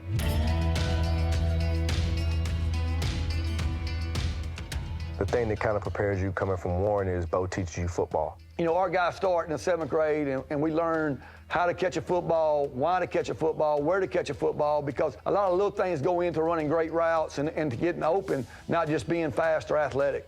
He taught me everything I know. He helped me become like a better player on the field, off the field, building my IQ. Our kids play both sides of football. In the higher classifications, they only play on one side. When they get to college, if it don't work out, then they're pretty much in trouble. Whereas our guys, they played everywhere. Like, you look at Traylon Burks. He was our, 4th NFL pick since I've been here, which is crazy. But our first-round draft choice. He played linebacker, he played safety, he punted, he returned punts, he returned kicks, he played quarterback, he played wideout. Antonio Jordan, same thing. Jarius Wright. You go back and you look at the list, Demontre McKnight, A.J. Avery, Ricardo Kemp, Chris Gregg, Greg Childs, Darvion Brown, and Jalen Marshall, who played at Arkansas State. So you're not getting a wide receiver, you're getting a football player. Growing up, I seen a lot of guys like Antonio Jordan, Traylon Burks, just keep pushing themselves, and, it just makes me want to strive for more. You know, when Brett and Roshan, and they were at Tennessee, they would come back in the summer, work out with our guys. When you had Jarius and Greg and Chris, they would come back, work out with our guys. I remind them that I sat in the same chairs in the same elementary schools that they did, the same junior highs, the same high school, the same locker rooms. Man, like I literally helped build those locker rooms. We had to sand the walls and stuff when we first got that indoors. Knowing that you got those people that done came through here, knowing you coming through the same organization, feels good, feel like you on the right road. You know, it's tough to make it out of South Arkansas. I'm good at football. That's what I'm good at. That's what I know how to do. This is my ticket to get out of Warren. And that's one thing that I use. And it means more to us down there. It just means more. Football has been the ticket to a much better life for a lot of kids in those football towns of rural Arkansas.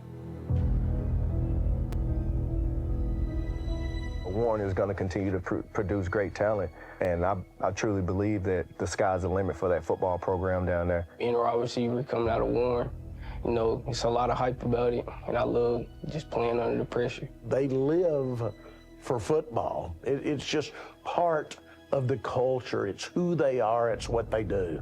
And we had a dessert auction now where people made desserts, and we raised over $12,000. And people were buying pecan pies for $500.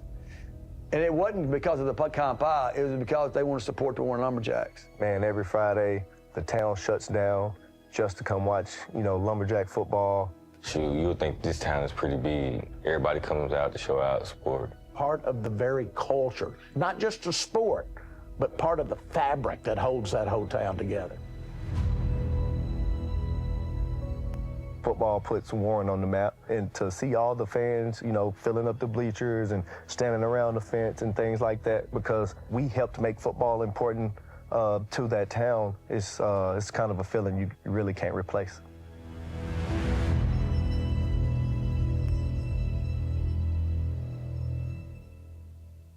From tomato crops to first-round draft picks, Warren keeps proving that small towns can raise big dreams. Now let's kick it over to Christina for a look at the 2025 Arkansas PBS Student All-Stars. Christina? Thanks, Baz. Every year we scour the state to find athletes who not only excel on the field, but more importantly in the classroom. Here is your 2025 Arkansas PBS Student All-Stars. We kick it off with the 8-man Arkansas PBS Student All-Star that is Cash Martin, a linebacker and running back for the Cedar Ridge Timberwolves. Cash has a 4.0 GPA and plans to go to college and get an engineering degree. Next up in the 2A classification, we have Peyton Willoughby, a senior with the Indians of Mark Tree. Peyton has a 4.11 GPA and is planning on attending college for the Air Force ROTC. Moving on to the 3A classification, here is Micah Gamble with the Fordyce Redbugs. With a 3.7 GPA, Micah wants to play football at the collegiate level and major in criminal justice. Braden Simpson with the Southside Charter Southerners is our 4A Arkansas PBS Student All-Star. Braden has a 4.0 GPA and plans to attend Harding University to play football and major in civil engineering. The 5A classification is well represented by Wally Wolcott, the quarterback for the Lakeside Rams. Wally has a 3.5 GPA and wants to play football at the collegiate level and become a coach. The Benton Panthers' Garrett Pilkington is the Arkansas PBS Student All-Star from the 6A classification. Garrett has a 4.06 GPA and is planning on attending UALR and going to pharmacy school. And finally, our 7A Student All-Star is Trey Thompson, the quarterback for the Bentonville West Wolverines. Trey has a 4.0 GPA and wants to major in marketing in college. Congratulations to all and way to go. You know, we may see some of these faces again in April here on Arkansas PBS for Quiz Bowl. Now, if you haven't seen Quiz Bowl, you'll want to make a note to watch this year. Some of the smartest high school students in the state meet up right here in this studio and square off, not only for bragging rights, but for some pretty big checks too. And it is all live right here on Arkansas PBS. Now, let's throw it back to Baz for a look at a little bit of trickery in Arkansas football history. Baz? Thanks, Christina. What do you get when you mix two merry jokesters and a fake football team? One of the greatest pranks in Arkansas history. Check out the story of the Village Academy Beavers. The very first game was September 7th. Actually, that was the date that the article was published, so it would have been September 6th. We played Rayville, Louisiana, and Jess Norman gained 94 yards on 11 carries. Jess Norman is one of the star athletes of all time here in Arkansas. He was an outstanding running back, quarterback, whatever, any position for the Village Academy Beavers back in the mid-'80s. He was indescribable. His capabilities were limitless. A lot of muscular definition, could jump, run. He was fast, he was very intelligent. I mean, he could outsmart the defense. Wherever Village Academy appeared, Jess Norman was going to be there. Just so happened he didn't exist. That's true, he did not exist. It was all made up.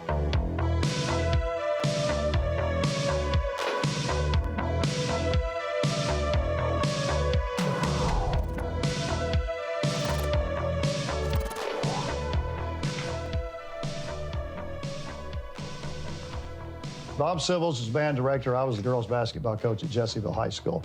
Gary and I called the scores in for Jessieville every Friday night. And we were talking about the fact that when we would call in the scores, Arkansas Democrat and Gazette, at that time were having a newspaper war. They were trying to get every score in the state within an hour. I mean, we'd call in a score and we'd say Jessieville, and they'd say, "Who are y'all, Jacksonville?" And we'd say, "No, we're Jessieville." And you're the Eagles. No, we played the Eagles, we're the Lions. And Gary got so frustrated that they could not keep straight where we were, who we were. He said, "I don't even know if they know if our school exists or not." And the conversation began that we could probably just call in a make-believe score because the people taking the scores really had no idea about some of the small schools in the state. That hit a ding with me, and I said, well, let's test it out. Bob Civils made that first call. He went across the street from Jessieville School, went to First Baptist Church to the pastor's office to make the first hoax call here. I got the Village Academy football scores, and the guy that I got knew a little enough to say, Village has a football team? Wait a minute, he says, "I've never heard of y'all before." He says, "Is this your first year for football?" And Bob said, "Yes, this is." And he said, "Who's your best player?" And I said, Jess Norman. We thought of that. Our principal at Jessieville High School, his name was Norman Jesperson. It'll be a kind of a play on words on his name, but nobody will know who that is. So we turned his name around and called it Jess Norman. And he said, "What's your mascot?" Well, we hadn't even talked about a mascot. So Bob quickly came up with Beavers. But he asked me so many questions that I knew it was going to be in there. The next morning, there it was.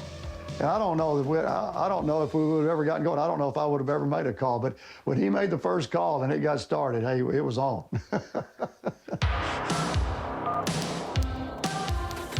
As we progressed with this and started calling in scores each week, I would make some calls, Bob would make some calls. Had them play out-of-state schools. We were smart enough to realize we couldn't play other schools here in Arkansas. There'd be 2 scores in there. We knew that we could not win every game, okay? We did not want to create too much attention to ourselves. We weren't going to let Jess Norman run for 400 yards. Anything that would attract attention where they were going to say, wait a minute, that doesn't seem possible, and start looking. So those were just general guidelines on what we had to do to keep from being caught. Coaches and band directors and friends around the state, they couldn't wait to get a paper, you know, on Saturday morning to see how Village Academy did the night before. Once they caught on, hey, this is real, we got a lot of people saying, I just want to kick a field goal or an extra point. We had a lot of fans that were getting into this. We had bumper stickers printed. One of the faculty members wrote a fight song. We had an album motto. We were really getting into this big time. A lot of Village Academy fans. Village Academy Nation was big. The elementary school principal was the only one at Jessville that didn't think it was funny. And he said, y'all need to stop that. If something bad were to come of it, I can't stand up for you. And we said, we totally understand that. And we kept doing it. We thought, okay, we'll call it, get it in there one time, and, you know, that'll be it, and we'll laugh about it, and they'll figure it out. There's, you know, and they won't put it back in there. Well, they didn't ever figure it out. We kept doing it for 4 years. And there's the article of when we were actually caught by a reporter named Robert Yates. One of our administrators sent in a note to the Arkansas Gazette and said, you have a group of people in the state calling in fictitious football scores. He misspelled fictitious, by the way. He said they call their school Village Academy. There's no such school by that name. So Robert Yates took that letter and started investigating. He eventually figured out, no, this is not real. We had a great program for 4 years until we got shut down.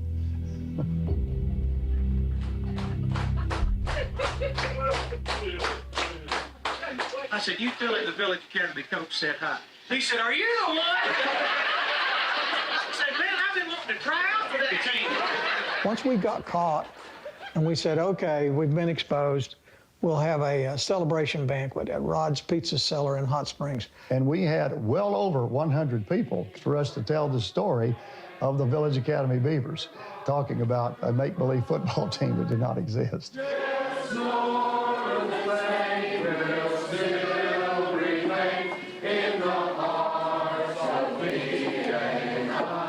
Village Academy or Just Norman will appear, just pop up places you never expect, you know, just out of the wild blue.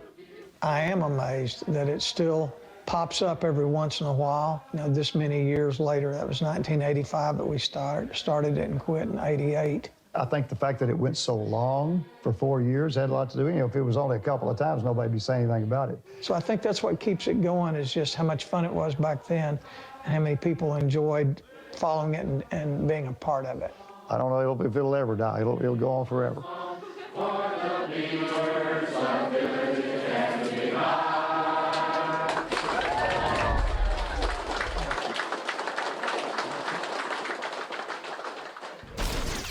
From a joke to a statewide following, Just Norman and the Village Academy Beavers continue to spring up across Arkansas, breathing new life into the prank more than 40 years later. Now, Christina, it's about that time. Yes, it is. Let's get you back to War Memorial Stadium for the second half of the high school state football championship. Right here on Arkansas PBS.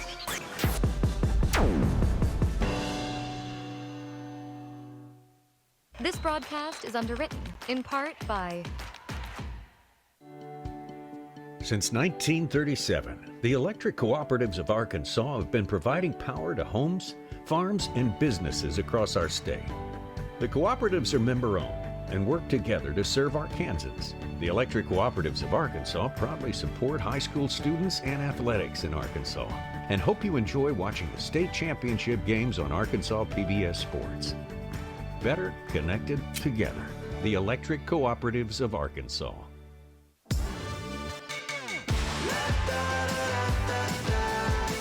I would have never known the things I know now without that program. It really helped me advance my opportunity to this career field. Really gives them a fast forward, a good track to be able to come into the technical trades. To celebrate the first of 5 brand new transmitters that will broaden our signal coverage to just under 100% of Arkansas. We are committed to helping the youngest Arkansans prepare for kindergarten and for life. Education is everything, and if we can teach our children, you know, to get out there and make the most of that, that's great. So I'm just proud to do my part. I'm gonna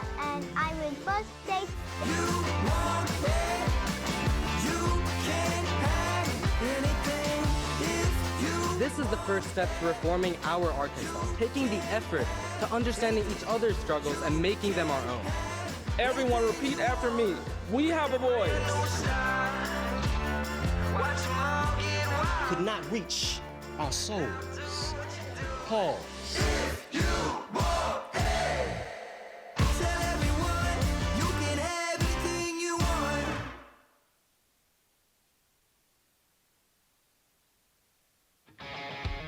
UAMS is a proud supporter of Arkansas PBS Sports. UAMS Health provides orthopedic and sports medicine care across Arkansas, supporting athletes and teams throughout the state. Find out more at UAMShealth.com. Winrock Automotive supports Arkansas athletes as a sponsor of the Arkansas PBS Sports broadcast of the high school state championship games, with 7 dealerships across the state serving Little Rock, Conway, and Jonesboro. Winrock Automotive is community-focused and provides vehicle sales and service across Arkansas. We're honored to be a part of these unforgettable moments, celebrating Arkansas student athletes. Winrock Automotive, connecting communities through service and support.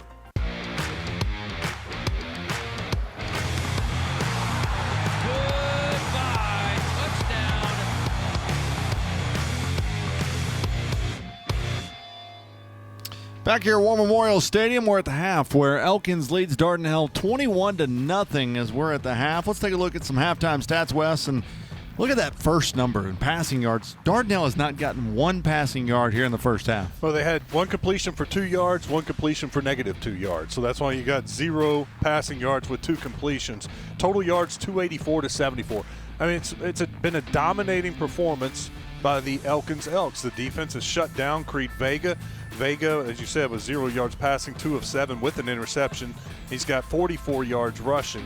In all, 74 total yards for Dardanelle. And then you throw in the turnovers, 2 costly turnovers, and should have had a turnover there, but then Elkins makes the play in the end zone for the touchdown, the first touchdown of the game. So Elkins has taken advantage of the situation every opportunity, plus they've made some big plays.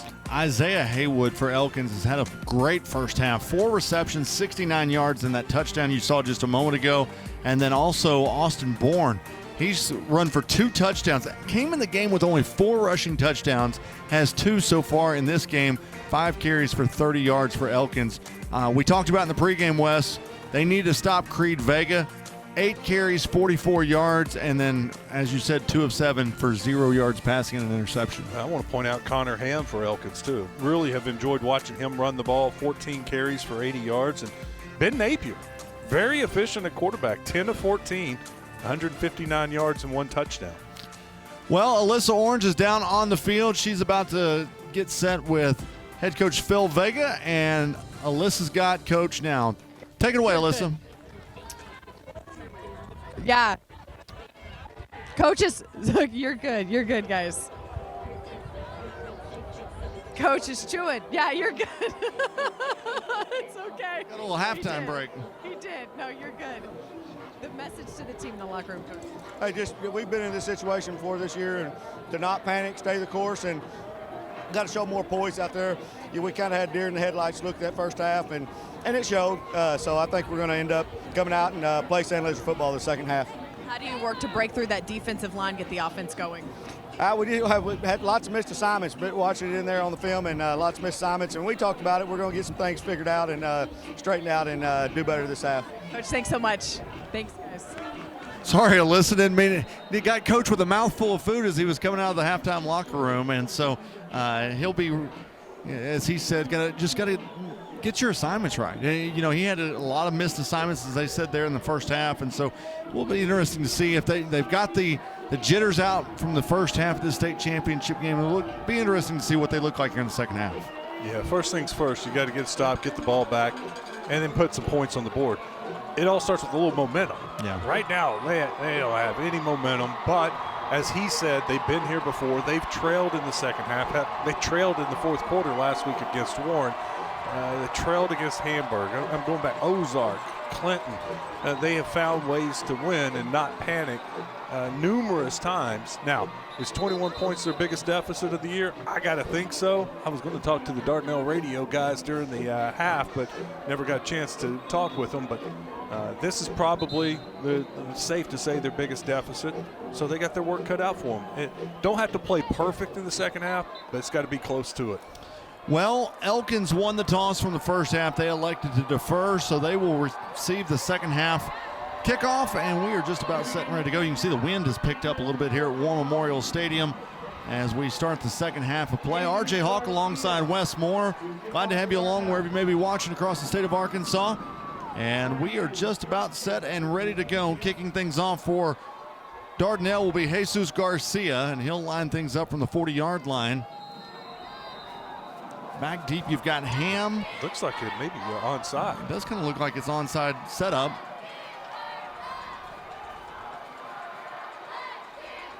Garcia is going to put a foot into it. It'll be a high corner kick.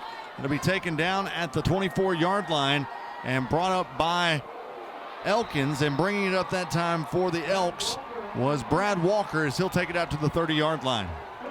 I don't know if he ran into his own guy or if that was somebody from Elkins that made or Dardanelle that made the tackle. I saw Cody Tackett celebrating. That was a big hit that sent the returner backwards. So it'll be 1st and 10 from the 30-yard line for Elkins. Ben Napier, the quarterback. He's out there with Connor Ham, the running back. They'll have 2 receivers in the formation with a double wing off the right side.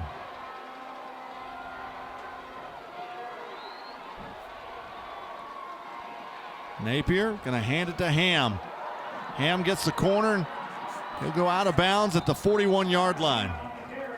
Lined up a couple of tight ends on the right side that time. They were able to seal off Vega, and that allows the running back to get to the outside. Bo Miller that time knocked him out of bounds. So it's 1st and 10 from the 41 now. Dardanelle's got to set that edge. That's several times tonight. Elkins has been able just to pop it to the outside.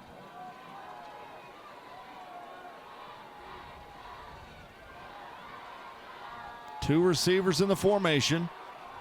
Napier going to hand it off, but we've got whistles and a false start on Elkins. 5-yard penalty. Remains first down. So that'll back them up 5 yards. Penalty-wise so far in this game, Wes, it's going to look 3 penalties for Dardanelle for 25 yards, 4 for Elkins for 4. I guess it's 5 now for 45 yards. Seems like Elkins has been able to overcome a lot of their penalties. When you average about 10 yards of play, you're able to overcome setbacks. 1st down and 15. Napier keeps it himself straight ahead, gets tripped up. Ian Branson, man, what a play. Came in, little run blitz, got just enough of the feet. That was actually Bourne who ran the ball that time. And so that'll bring it to 2nd down and 15 now.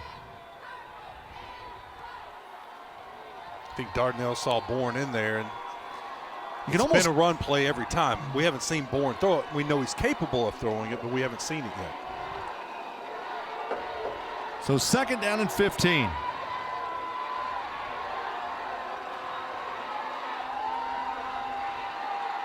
Fakes the handoff. Napier looking to throw, and it's that time on the reception was Haywood, and strong hands as he was able to hold on to that one and pick up the 1st down, take it into Dardanelle territory. Haywood's been awesome tonight. Take a look at this catch. Got the receiver draped all over him. Diggs is all over him trying to knock that ball out. He's got a hand in there trying to pull it out. Can't get it out. Haywood, another strong catch. So 1st down and 10 with the ball at the 40-yard line. Haywood now 5 catches, 93 yards.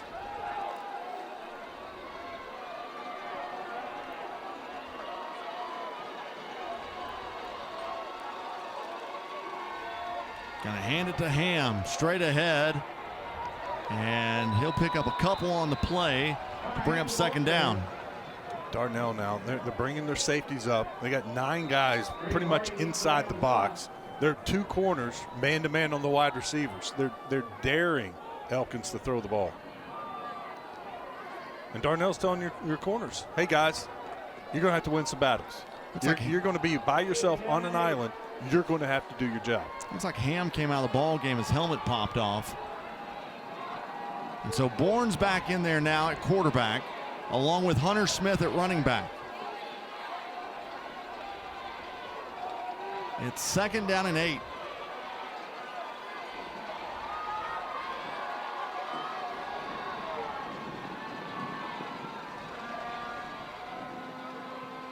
Bourne going to keep it himself, works right side, stays on his feet, then goes out of bounds as he'll be taken out at the 34-yard line.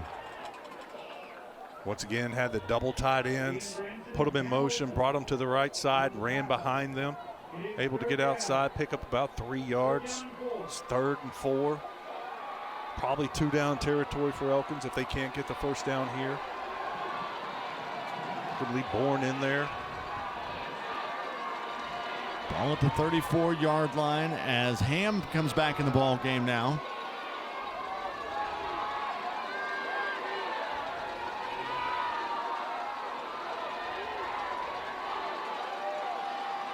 Bourne keeps it himself, works the edge. 3 Dardanelle players are there, and he's about a yard shy of the first down. Corbin Barnes leading the charge that time. And he'll be roughly maybe 2 yards shy of that first down marker. And that's going to bring up 4th down. Looks like they've got to get to the 30-yard line for a first down. And Bourne's going to stay on the field. Dardanelle trying to get their sideline fired up, their fans. Tell you what, Dardanelle brought a ton of fans. That's far sideline. I got the official. It's 7,600. It's the 3rd largest attendance. The 7A was, of course, the biggest. The 5A, the 2nd biggest. This is the 3rd largest attended game. 4th down and 2. They're going to hand it off to Ham straight ahead. It's going to be close. No, he didn't get it.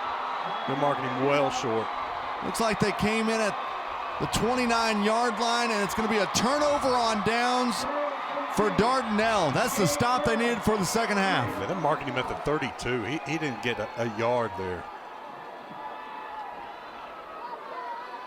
That's exactly what Dardanelle needed. Looks like as they got the turnover, we'll take a timeout. 8:43 to play left here in the third quarter, excuse me. Elkins leads at 21-0 in the 4A state championship. You're watching the Centennial Bank State Football Championships on Arkansas PBS Sports. For over 70 years, Farm Bureau Insurance has offered coverage for automobiles, homes, farms, and lives across Arkansas. Proud to support the Arkansas Activities Association. More at afbic.com. This month in Passport on the PBS app. It's a stirring celebration with unforgettable music from the Tabernacle Choir and Orchestra at Temple Square. This is Gospel Messiah.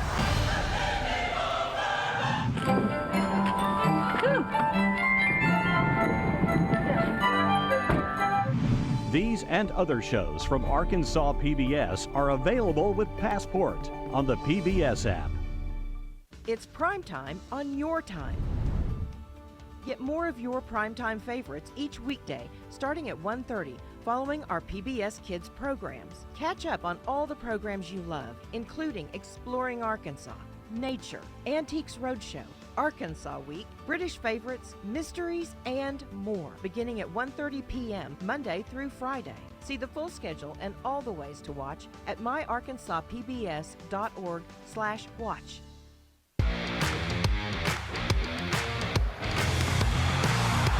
Goodbye, touchdown.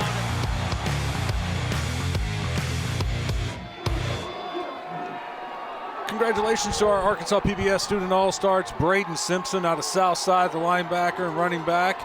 Plans to go to Harding University. He's going to play football and major in engineering, and with that 4.0 GPA, I think he is going to be very successful, already successful on the field and in the classroom. Congratulations to Braden. Hey, step one is completed. They got the stop. Now Dardanelle's got to get some points. Creed Vega with the football as he'll go straight ahead and pick up about 3, maybe 4 yards as they're trying to push that pile as they take it past the 35-yard line out to the 36. Yeah, he just put his head down that time and just showed a little bit of the power that he has. There wasn't a whole lot there, but made 4. And right now they'll take that. That's a good start on first down. Clock running at 8:12 and counting left here in the third quarter as Dardanelle is going to come out with 4 wide receivers. Pass right side. It's completed as they'll get it out to the 46-yard line. I think that, yep, sure is. For the first time, Rod Chatton. Broken arm and all. You see the big cast on his right hand. I was told he did get in the first half. I didn't see him in, but, you know, that's his first catch, first time they've targeted him. And may have been one of those where they weren't sure how many snaps they could get out of him and save him for the second half. I don't know the case, but you know what? You're down 21-0. You need him. 5 receivers in the formation, 3 to the top side. As in motion is West. Now Creed Vega keeps it himself as he'll work right side, stays on his feet, spinning as he gets it past the 45-yard line into Elkins territory, about a yard shy of the first down. That time it was Joshua Ham who came up to make the stop. Another power run from Vega. Just keeps those legs moving, spinning, gets a little push, rolls out of the first tackle, finally goes down 9 yards later. 5 receivers in the formation. Creed Vega all alone in the backfield. It's a 2nd down and 1. Vega works right side, past the 40, stays on his feet, has a running lane, goes out of bounds at the 29-yard line. You see the Dardanelle faithful standing up, waving the white towels over on the other sideline. This is the Creed Vega. This is the Dardanelle offense they're used to seeing.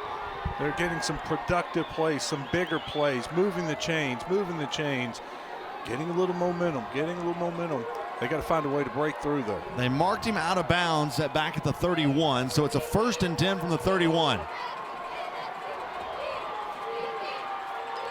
Vega keeps it himself. Left side, has a running lane, gets tripped up, stays on his feet past the 20, and he'll be finally taken down at the 16. That time it was Carson Rico who came up to make the stop. Rico tripped him up, but Vega picks up another first down. By far the best series that we've seen from Vega and this Dardanelle offense. Finding a little bit of rhythm from left to right. Now checking out of the ball game, or excuse me, checking in is going to be Javen Chatton. Ian Branson went to the sidelines.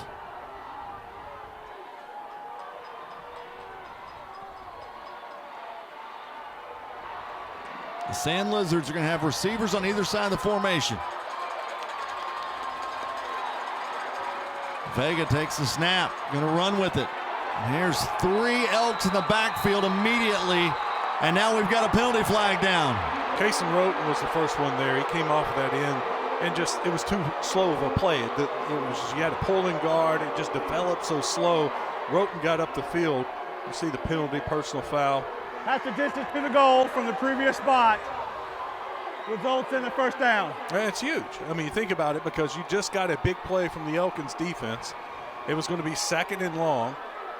It's going to be 2nd and 14 is where they finally marked him down. They lost 4 yards on that play, and now you get this penalty, and it's half the distance to the goal. It's a first down, and you wipe away and take away a really good play from your defense.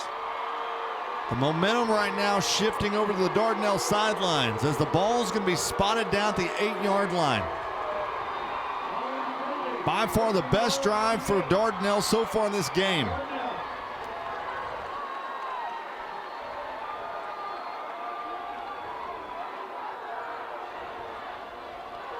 Rod Chatton is in the ball game. He's at the very top of your screen at the 10-yard line.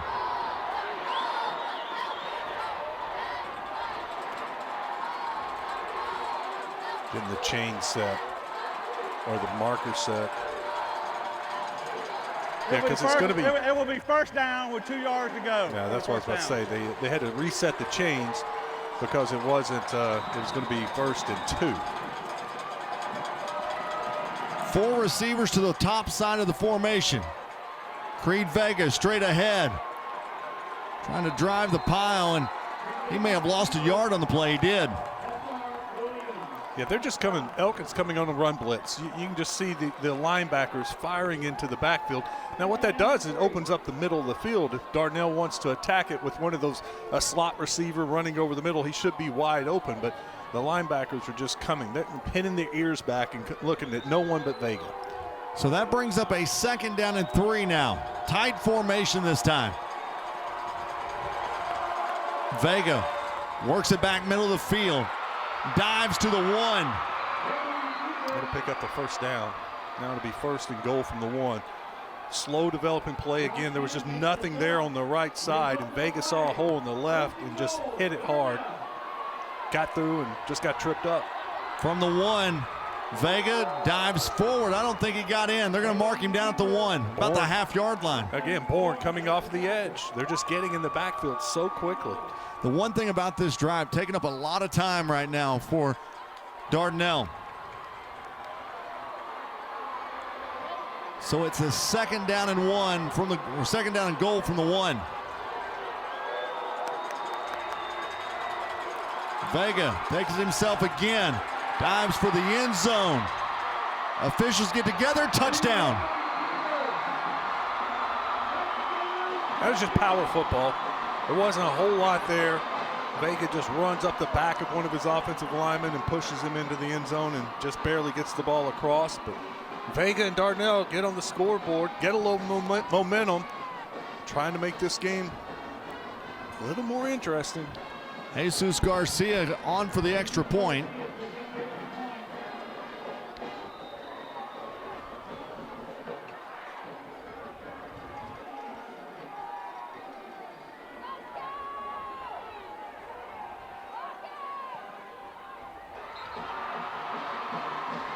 The extra point is up and good, and with 4:42 to play here in the 3rd quarter, it's 21-7.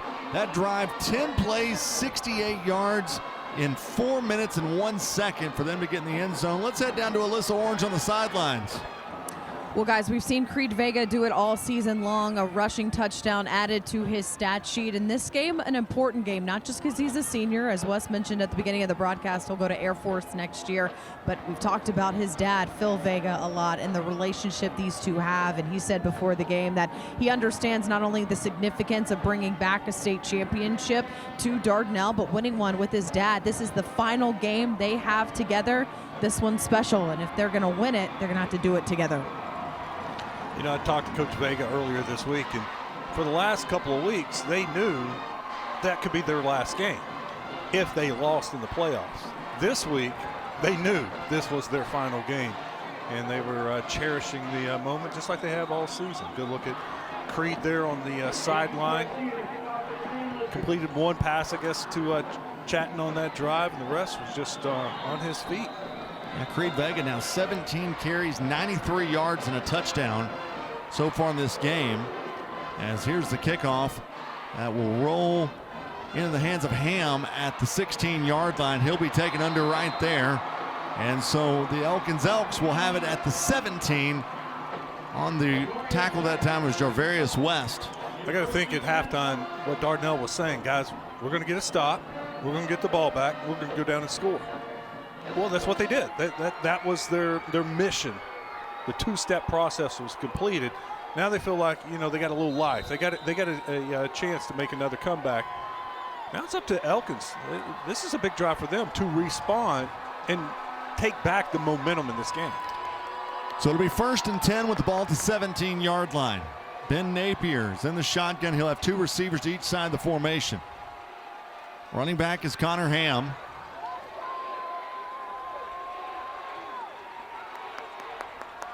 Napier has it in, almost intercepted. Boy, it was in the hands briefly of the defensive back Kentrell Diggs. And it'll bring up 2nd down. He had it all but brought in that time. And so that'll bring up 2nd down and 10. There's a good look at it. Diggs, he was trying to catch it sideways. It was just kind of an awkward way to have your hands. And I'm sure he was as surprised as anybody that Napier threw that ball. Here's the handoff to Ham. Bounces it out right side, and he'll be taken out of bounds that time by Kentrell Diggs. And it was a pickup of about 4 yards on the play to bring up a 3rd down for Elkins. Ham once again. I mean, guys, just so patient, pulling blocker. There wasn't anything there. Kind of presses the line of scrimmage, just pops it out the last second to the sideline, and is able to make 4 yards. There just wasn't a whole lot there. Big down right here. It's 3rd down and 6 with the ball at the 21-yard line.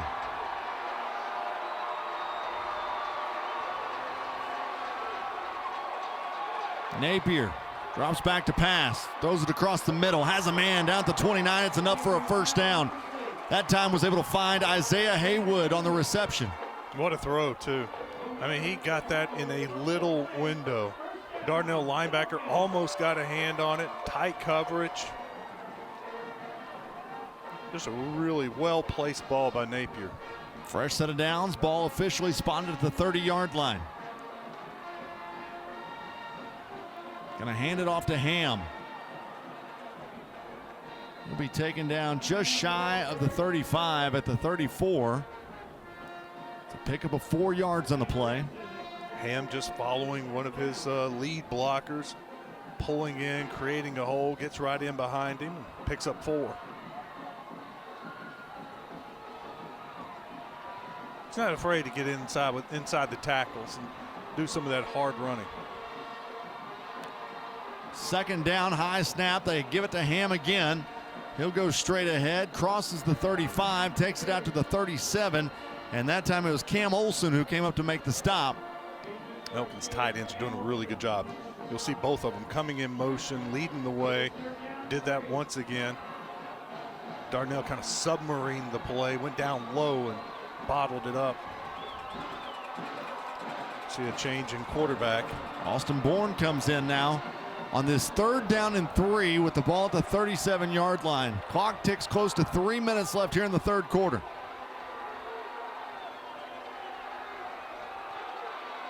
Bourne straight ahead, and he'll be taken down at the 39. He'll be about a yard shy, Wes, about a half yard shy of the 1st down. This is a tough decision. Do you risk turning the ball over on downs again, or you punt this away? So it's a 4th down and 1. They're leaving Austin Bourne in there at quarterback.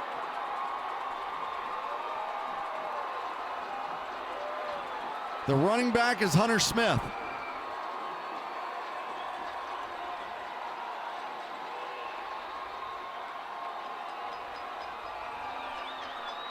Five seconds. Bourne takes the snap straight ahead, crosses the 40, gets the 1st down. That's good hard running. I mean, he just put his head down and plowed his way across, got 2. Takes it out to the 41-yard line for a fresh set of downs. That'll wear out a defense too. It's the 2nd 4th down conversion so far for Elkins.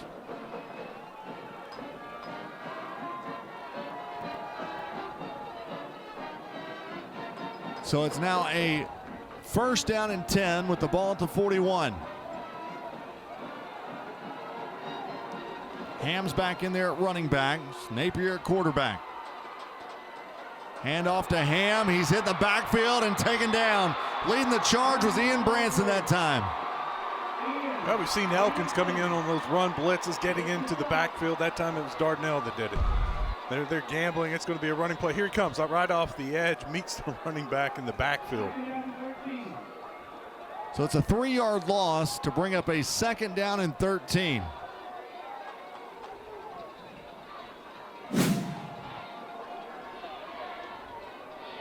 Elkins playing a little bit of the clock game, some running the ball, running the clock. They're trying to limit the number of possessions that are left in this game.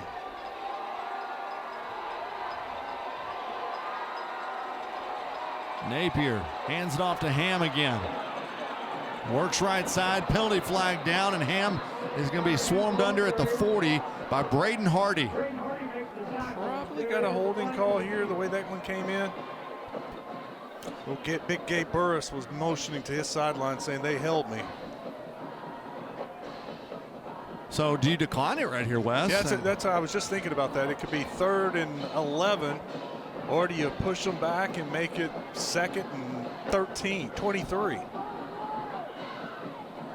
know, I could go either way. I think, you push them back. Hands on the defense. That'll be a 10-yard penalty from the offense. On the offense, my correction. On the offense, 10-yard penalty from the spot of the foul. Replay 2nd down. A lot of times these officials, this might be the first time they put a microphone on as well. Yeah. Well, you get 10 free yards like that. Yeah. You know, you're thinking, hey, that's a 1st down if we're on offense. So let's just take it in better field position if we can get 2 more stops. So it brings up a 2nd down and 21. Clock stopped. Well, clock rolls now at 35 seconds. They will have to snap it. There's only 15, 14 seconds left on the play clock.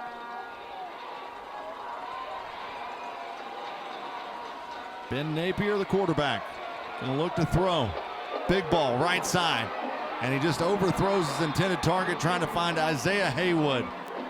And that'll stop the clock with 18 seconds left here in the 3rd. Now you've got a 3rd down and 21. Diggs was right there with him. And what I liked about Diggs, he turned around and started looking for the ball in the air in case he could try to pick that off. He wasn't just going to run side by side. He wanted to play the ball in the air. And honestly, might have been a good thing for Elkins that it was out of bounds because he was there to make a play. And Diggs, he was the one that deflected it into the end zone for the touchdown. Yep. So he's had a chance to get 2 picks tonight.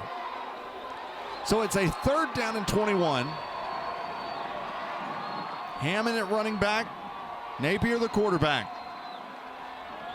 Napier looking to go big ball once again right side, and he overthrows his wide receiver, and that brings up a 4th down. Ran a little stop and go. That time Haywood goes down about 10 yards, stops, and then goes back. And Diggs did a good job of not biting on it and was still running next to him. Elkins fans, you can hear them. Hopefully you can hear them on TV. They were upset a little bit. They thought that could have been pass interference. But, you know, Elkins were so patient. It looked like they were going to run out the clock in the 3rd quarter. 2 incomplete passes stopped the clock both times. And now Dardanelle is going to get it. 13 seconds to go in the 3rd quarter. Here's the punt by Malice, and it will take a big Elkins roll inside the 20, and it'll be down at around the 18-yard line. Ian Branson was back deep that time, and so with no time left here in the 3rd quarter, we head to the 4th, where the Elkins Elks, they lead Dardanelle in the 4A state championship 21-7. You're watching the Centennial Bank State Football Championships on Arkansas PBS Sports.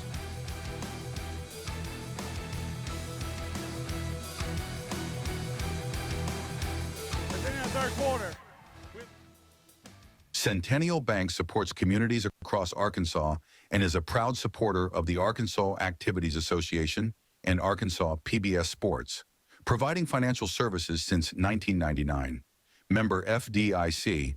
More at my100bank.com. This month in Passport on the PBS app. Eliza, you are an excellent detective, and I need your help. Go on. Charlie's gonna help with the show. It'll be fun. How am I meant to work under these conditions? Jane Austen was my sister. He was saddled with me forever. These and other shows from Arkansas PBS are available with Passport on the PBS app. See your state government in action. The Arkansas Citizens Access Network provides convenient, live streaming coverage of state board and commission meetings, as well as direct links to proceedings of the legislature and the Arkansas Supreme Court. Can't watch live? Archived events are available on demand on YouTube. Learn more at myarkansasPBS.org/Arcan.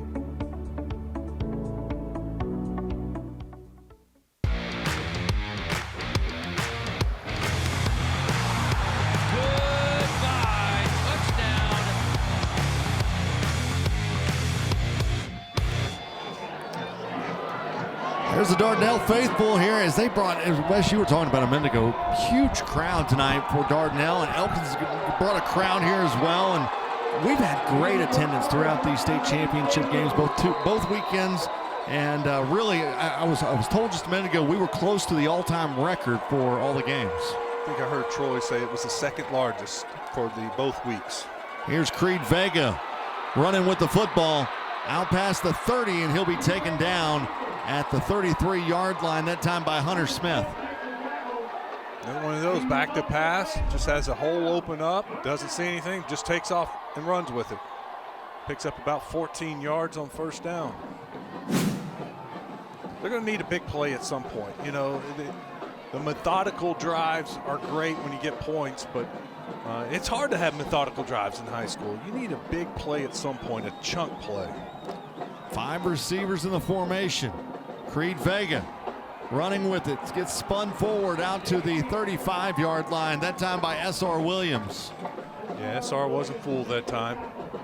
That time a quarterback draw, designed quarterback draw, and he stayed home, was right there. Just underway here in the fourth quarter. Vega going to throw it out right side to Chatton.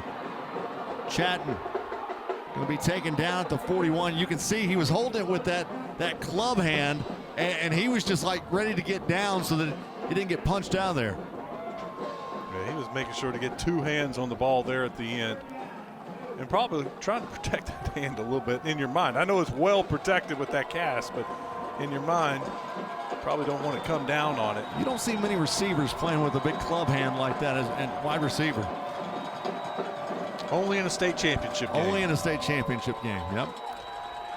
And for him, one of the biggest games of his career so far. 3rd down and set 2. As Vega goes straight ahead, picks up the first down as he takes it out to the 44-yard line. Offensive line did a good job. Just enough of a hold to pick up that first down, move the sticks, stop the clock for a second. Let's see, got in behind that right side, crashing down.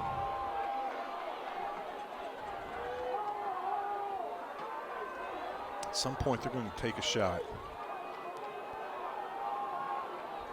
I would think on a first down, when you got Elkins thinking run, and take a shot. You remember the halfback pass there in the first half. By now, they're wishing they had that back. Here's a 1st down and 10 on the end around to West. Gets past the 45 and goes out of bounds into Elkins territory, and he'll go out of bounds at the 46-yard line. Nice design right there. Coming in motion, little jet sweep. Gets to the outside, makes one guy miss, gets a good block right there, hits the sideline, picks up about 15.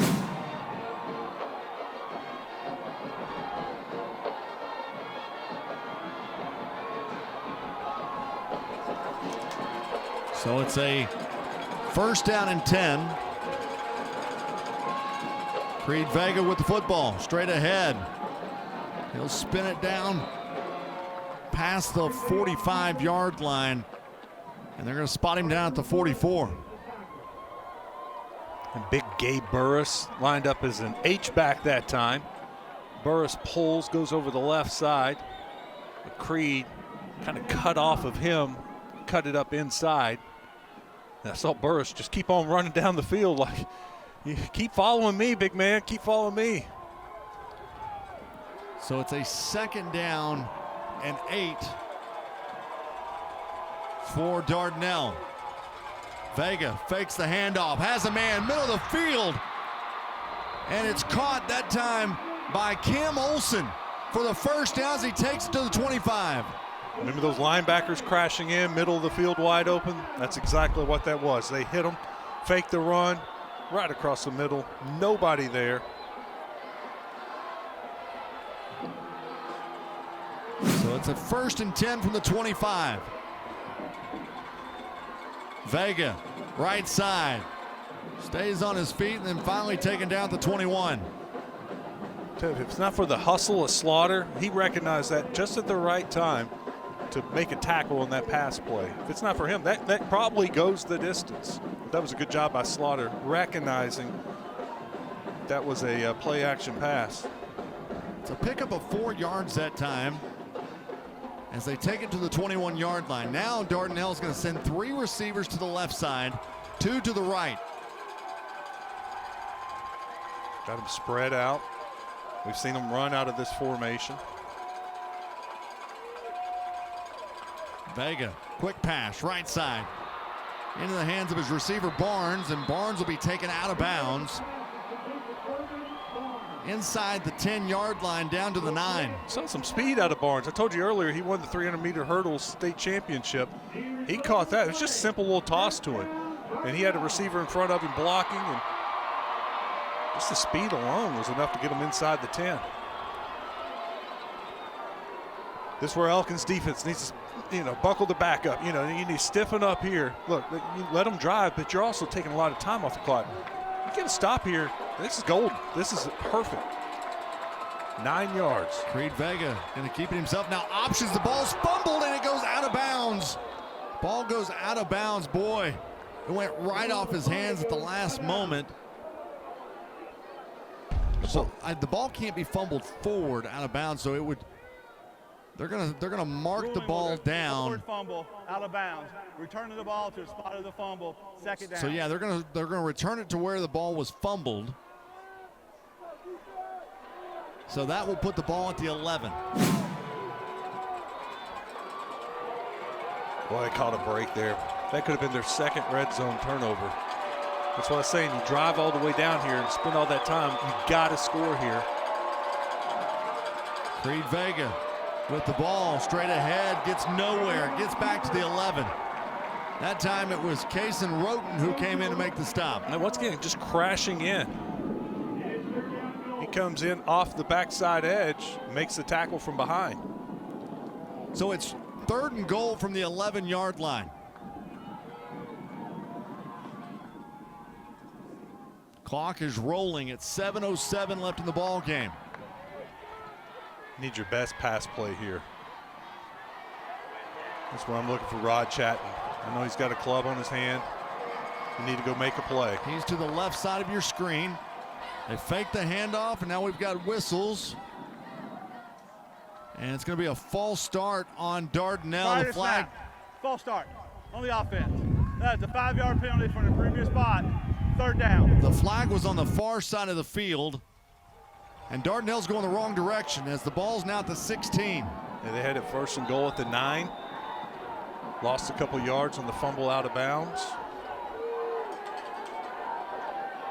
Didn't get much on the, well, they actually lost another yard on the Vega keeper. Now a false start.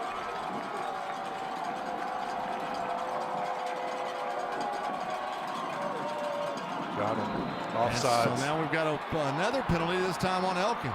A little hard count, drew him offsides. So they get that 5 back. Prior snap. Encroachment on the defense. That's a 5-yard penalty. Replay, or remains 3rd down.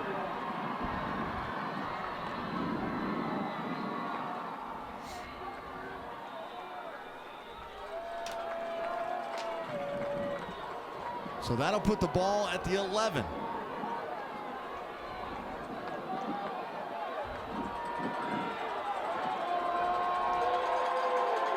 Third down and goal from the 11. Clock is still running. Creed Vega looking to throw left side into the end zone. Did he catch it? Touchdown! Coming up with the reception, it was C.J. Kirsch. Or was it Bo Miller? 6, Bo Miller. Yeah, it was Bo Miller on that left side.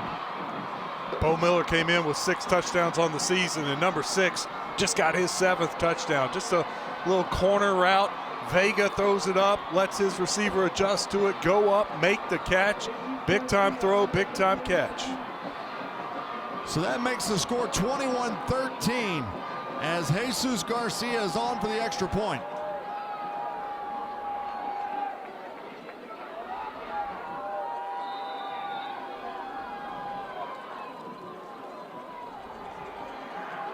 The extra point is up, and it is good. And with 6:01 left here in the ball game, we've got a one-score game. 21-14, Elkins over Dardanelle. You're watching the Centennial Bank State Football Championships on Arkansas PBS Sports.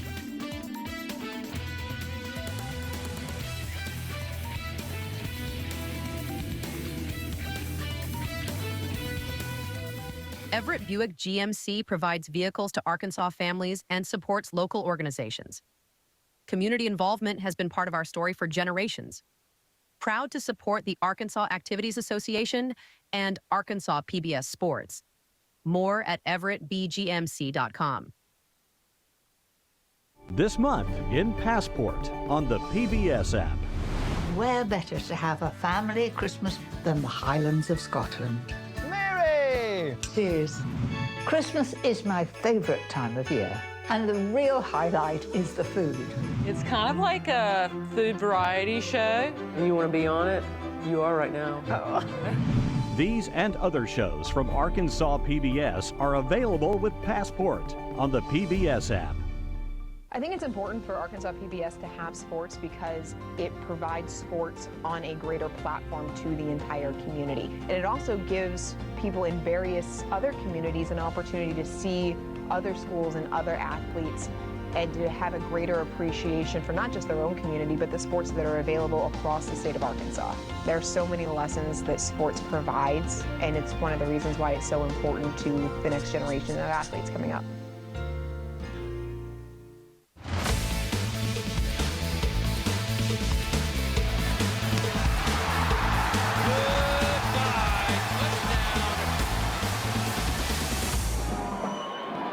Back here at War Memorial Stadium, one-score game, 21-14, Elkins over Dardanelle. Let's head down to Alyssa Orange on the sidelines. It's amazing, guys, how you can feel the momentum shifting on this football field. It was all on the Elkins sideline in the first half. It has gone Dardanelle's way here in the second half, and because of the way they started this game with the stop and the score and a stop again, it has gotten all of that side of the field really hyped up. On the Elkins side, as I'm standing here after that touchdown, the message, calm down, go down and score. They have got to be able to set the tone and try to get the ball in the end zone to try to break away from Dardanelle here, or see if the Sand Lizards can stay in this game. Jesus Garcia with the kick. It's a short kick, and it goes out of bounds. They were trying to get that short kick to recover it, and it goes out of bounds, and so Elkins is going to get great field position with 6:01 to play left here in the ball game. Dardanelle did that twice against Warren in the semifinals in the fourth quarter. They recovered one of those type of kicks, and just the speed of that was Barnes that was running up there. Was it Barnes? Yeah. It was Branson who did it twice in the semifinals. He returned no, Barnes returned the kickoff to the 2. I'm sorry, it was Barnes. Is that who it was? Yeah, that's who it was on that far Barnes side. recovered 2 just like that against Warren in the semifinals. So, I know we've said this a lot, that this is a big drive, but this for the Dardanelle defense and really for the Elkins offense, Elkins cannot go 3 and out right here. The momentum shift will be monumental on the Dardanelle side if they do. No, this can be a state championship winning drive right here for Elkins. You march down the field, take off 3, 4, 5 minutes, score a touchdown, game's pretty much over. They're going to hand it off to Ham. He'll work left side, and he'll be taken down at the 45-yard line. Be a 4-yard pickup. Much better job that time by Dardanelle, not letting him get to the edge. He's been bouncing that to the outside, hitting the sideline and picking up bigger yardage. That time one of the Dardanelle, I think it was a defensive back or a safety, came in from the outside and just prevented him from bouncing it towards the sideline. And that's probably some of the MAs, the missed assignments that Coach was talking about. 2nd down and 6. Ball at the 45-yard line. 3 receivers set to the right side of the formation. Bourne is in at quarterback, straight ahead, and he'll be taken down shy of the 50-yard line at the 49. And now you've got a 3rd down and 2 yards for Elkins. Straight quarterback power right there. Offensive line all just fired straight ahead, tried to get as much push as they could. And then you get the big quarterback coming in behind him, puts his head down.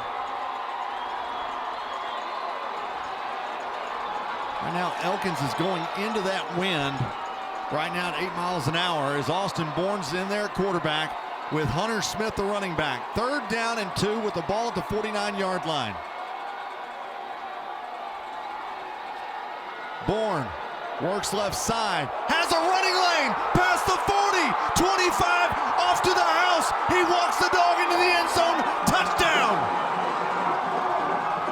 Well, you're going to see some great blocking on this play. Those tight ends got out, opened up a hole. He hits the sideline, nobody there. Tell you what, he got excited too about the 9. I think he spit out his mouthpiece or a piece of gum. Maybe it's the 14, but something came flying out of his mouth. I'm like, whoa, what was that? What a play. That's it. That's what we were just talking about. That's exactly what Elkins needed. So Malice is on for the extra point. Bourne is actually the snapper for this PAT, and it is up, and it is good. And with 4:25 left in this ball game, Elkins back out to a 27-14 lead. Let's take a look at that run again by Austin Bourne. It was his mouthpiece. Watch about the 14 when something comes flying out. Oh. He just spit it out. He said, I don't need this anymore. I think he's breathing so hard. He started in, out, in, out, in, out, and it just goes out. One of his teammates went and picked it up and gave it to him when he was coming to the sideline. But, man, that's just a great run for Bourne. Great blocking from those tight ends. Just well-executed play. Right when they needed it, Elkins comes up with a huge play. And you've talked about all night about, being patient, these running backs being patient. And as he made that corner, that's exactly what he was doing. He was waiting for a hole to open up to get the corner and head to the end zone. He's like, I got the first down. I'm good. Let's see what else we can get. And it was able to pop it. I got to wonder. Certainly, next year, if he's the starting quarterback, he's not going to be the snapper or two, right? I can't imagine. They got to find a snapper for next year, right? Yes. Here's the kickoff as it will go into the end zone for a touchback. And so Dardanelle will have it with 4 minutes and 25 seconds at the 20-yard line. And now they got to get an explosive play and somehow get a they still got all 3 timeouts. So this game's not over. But you've got to have a big play here. You got to find a chunk play to score quickly. You can't have a long 4-minute drive and then only have 25 seconds left to get the onside kick and try to score again. 1st and 10 from the 20-yard line.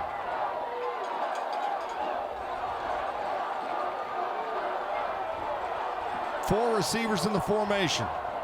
Creed Vega gonna look to throw.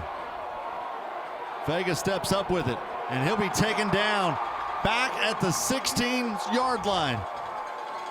That time Elkins only rushed 3, and they left Brooks Williams in as the spy. He was just watching Vega. That's all he was worried about. And when Vega took off running, Brooks Williams was right there to make sure he didn't go anywhere. They officially spotted at the 17. Back to a 4-wide set. Throws it left side. And Bo Williams will be taken out of bounds at around the 20-yard line. It was Carson Rico that time on the tackle. Good tackle by Rico. If he doesn't make that tackle, he's able to get up the sideline and maybe pick up the first down. Long throw for Creed Vega. But right now, Elkins is just rushing 3 and dropping 8 in the coverage. 3rd down and 9 now. 5 receivers in the formation. Vega looking to throw. Middle of the field, it's incomplete. That time trying to hook up with Bo Miller. Had Bo and Branson running crossing routes. And Branson was was open a little bit more if he'd have come off of Bo. So you've got a 4th down and 9 from the 21-yard line.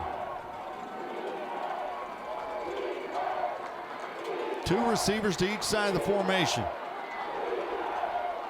Creed Vega looking to throw. Rolled left. And he just holds on to it, goes out of bounds. Goes out of bounds at the 17. Had nowhere to go.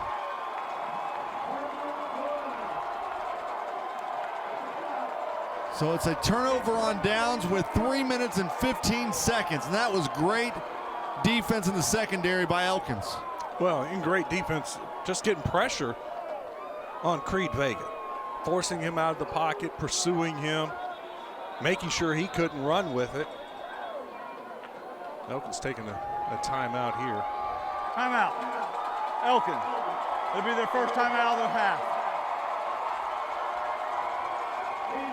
So 3:15 left here in the ball game. 28-14. Elkins on top of Dardanelle. The Elkins defense, they played it just perfect there. They just rushed 3, dropped 8 in the coverage.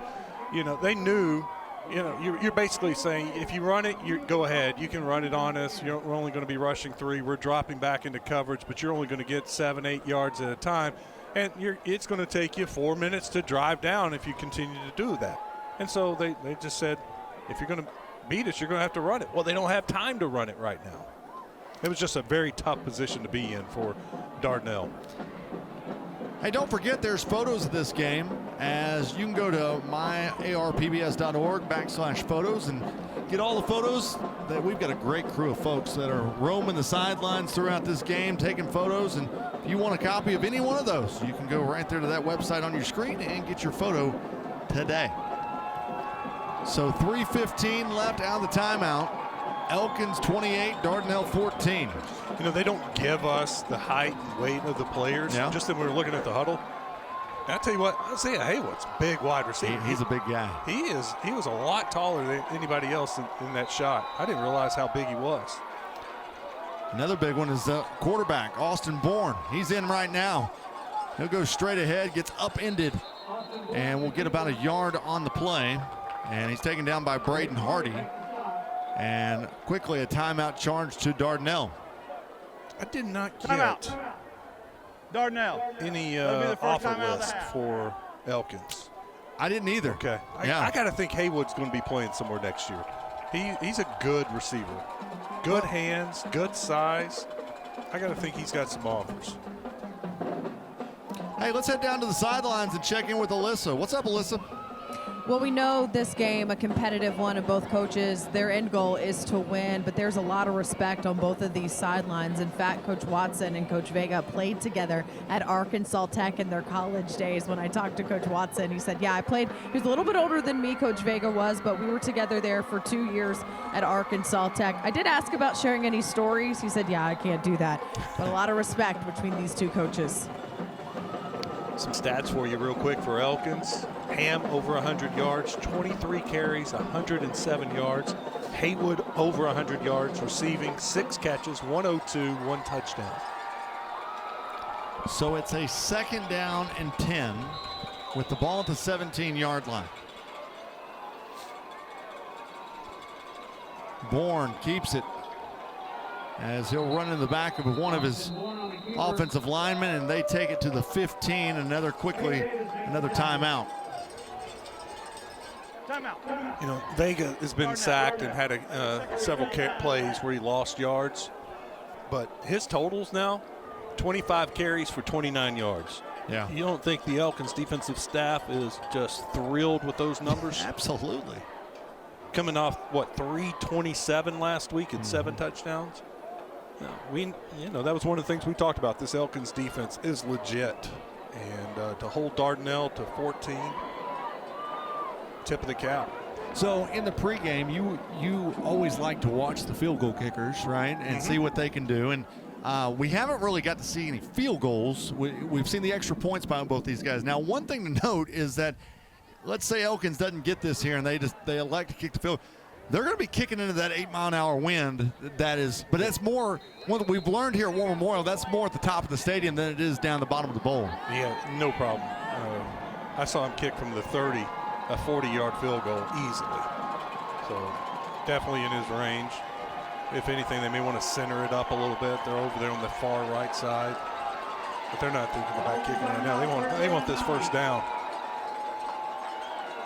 If nothing else, get 4 or 5 yards and just go for it on 4th down. You've got a 2-possession lead right now. Yeah, I guess a kick makes it 3 possession. Here is Bourne as he'll work left side, and he'll be taken down at around the 12-yard line. Dardanelle will use their last timeout. No, they're not. I saw Coach Vega walking over there. I thought he was going to call a timeout. He's going to let it play out. Elkins may just let this last 23 seconds tick off and then use a timeout, decide what they're going to do. The coach is already walking down there towards the official on the sideline. Got 6 seconds left. He's eyeing the clock. He's now walking towards the official and call that timeout and decide what they're going to do here on 4th and 5. 12, 7 yards back to the 19, be about 29-yard field goal. Line them up and try to just get the points, right? I mean, I would think so, because then all of a sudden it's a 3-possession game. Yeah, it looks like Malice is out there warming up that leg right now, and so I would imagine that's who you're going to see come out of this timeout. Don't forget, Dardanelle did block an extra point earlier. It came off the edge. Was that Diggs that blocked it earlier? I think it was Diggs. I think it was Diggs, He almost got the first extra point, just missed it, got the second one, and Elkins went for 2 after their 3rd touchdown to get it to 21. That's kind of Dardanelle's last hope. They did block a field goal against Clinton to win the game earlier this year. Clinton drove down, was about to kick a field goal to win the game, and Dardanelle blocked it to seal the victory. That's about their only shot now. They got to either hope for a miss or block this, keep it a 2-possession game, try to score quickly, get an onside kick. So the ball will be on the near hash. Malice is going to line up for the field goal with 2:16 to play here in the game. He's going to kick it from the 19-yard line.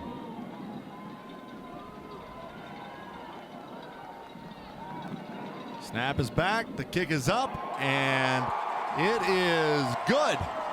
And with 2:12 remaining in the game, Elkins extends their lead to 31-14. That ought to do it. Get the Gatorade ready. Get back out there and play defense like you did this last time. Probably the same thing. Rush 3, drop 8. Don't get beat deep.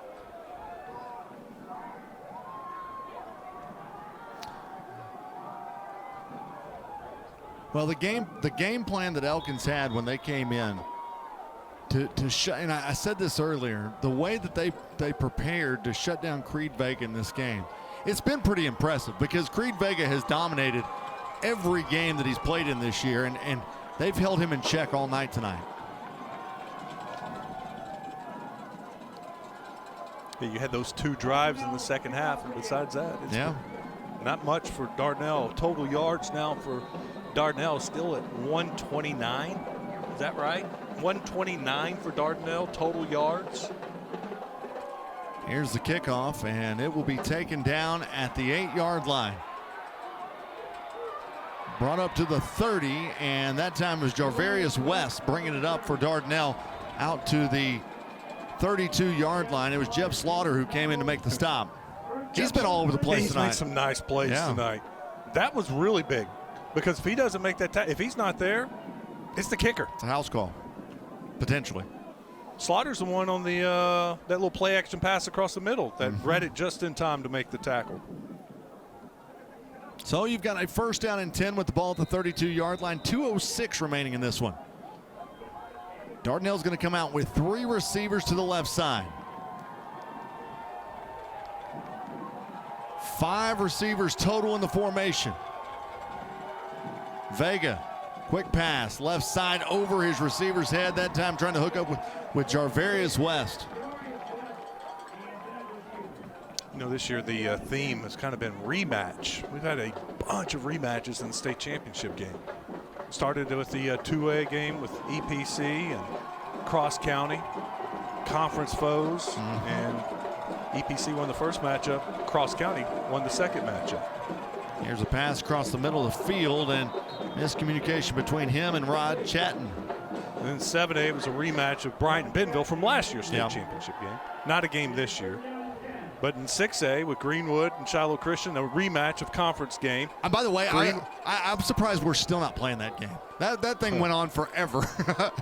Well, Greenwood won the first matchup. Yeah. Shiloh won the second matchup.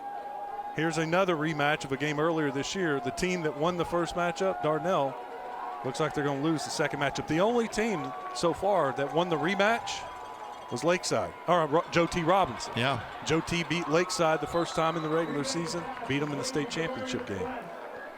There's a pass over to the left side, that time into the hands of West's hands, and He'll take it out a yard shy of the first down sticks and it'll bring up a 4th down and 1. Guess the 3A game was really the only one that wasn't a rematch. Yeah. With Fordyce, and just a cool, really cool game to watch with Mansfield.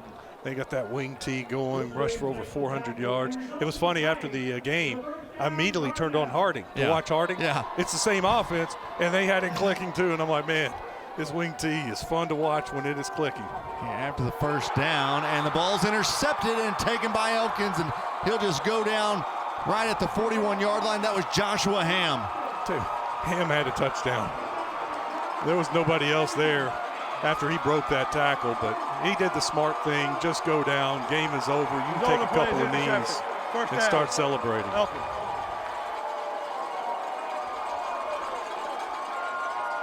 A minute 20 left. Dardanelle's only got 1 timeout.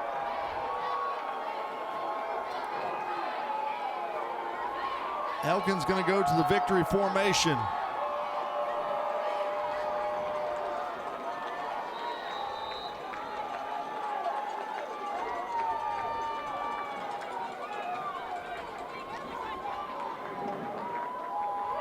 They snap back to Napier, and he takes the knee, and they roll the clock. Getting the Gatorade ready. They're at the 40, the 45, sneaking up on the coach, getting the coach distracted with the hugs. Getting a little closer, inching forward. And I imagine this time of night when you get that Gatorade bath, it's a little chilly. Ooh. I know what Mansfield's coach was still shivering at when we interviewed him after the game. Down to 45 seconds left in this one.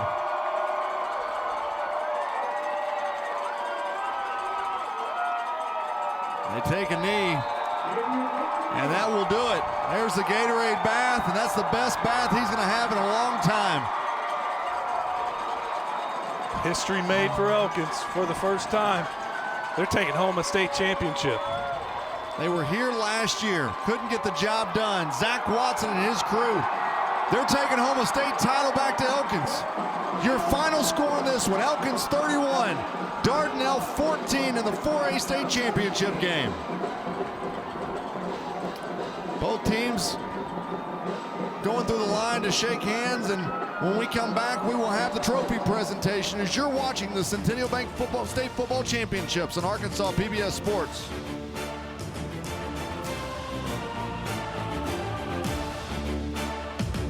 This broadcast is underwritten in part by... Since 1937, the electric cooperatives of Arkansas have been providing power to homes, farms, and businesses across our state.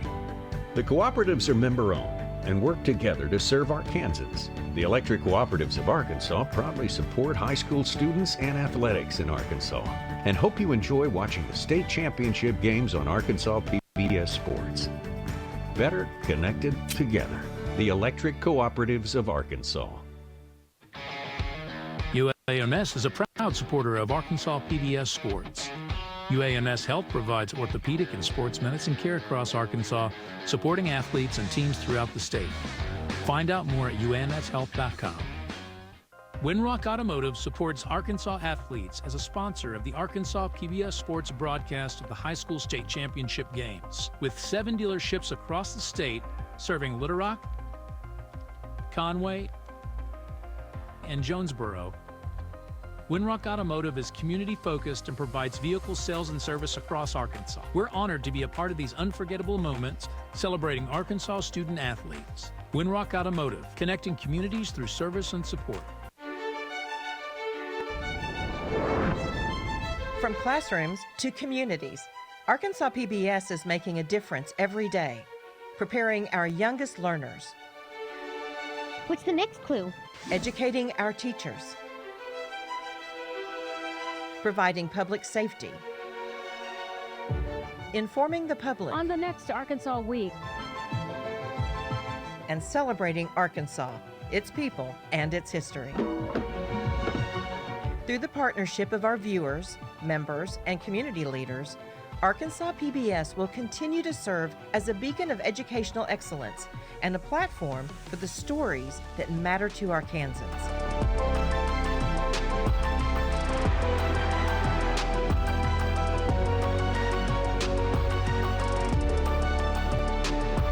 Arkansas PBS, making a difference.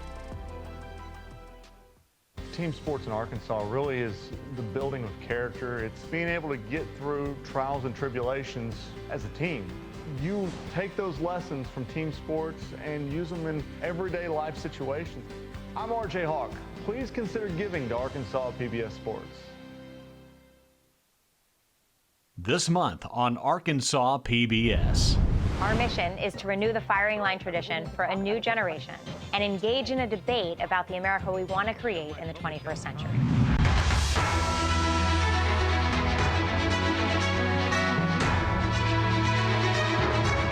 Please join me for conversations with newsmakers, world leaders. Good to be with you, Christiane. Artists and writers. Only on Arkansas PBS. This month in Passport on the PBS app. Eliza, you are an excellent detective, and I need your help. Go on. Charlie's gonna help with the show! It'll be fun. How am I meant to work under these conditions? Jane Austen was my sister. He was saddled with me forever. These and other shows from Arkansas PBS are available with Passport on the PBS app. This month in Passport on the PBS app. It's a stirring celebration with unforgettable music from the Tabernacle Choir and Orchestra at Temple Square. This is Gospel Messiah.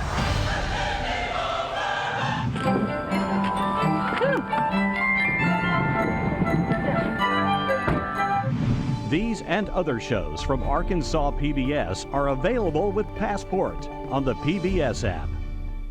This month in Passport on the PBS app. It's a stirring celebration with unforgettable music from the Tabernacle Choir and Orchestra at Temple Square. This is Gospel Messiah.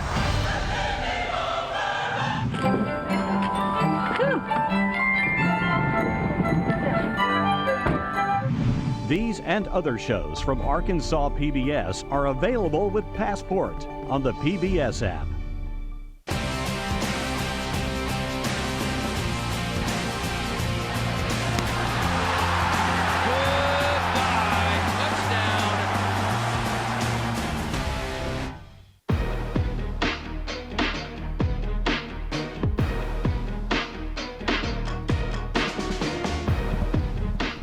Back here at War Memorial Stadium, there is the state championship trophy for Class 4A, and that will go to the Elkins Elks as they are this year's state championship, or state champion in Class 4A, as they win it 31-14. And you're about to see it here in just a moment. They're going to get handed that trophy, and you're going to see a lot of happy Elks on that, on that side of the field, because it's their first state championship in school history. And there it goes.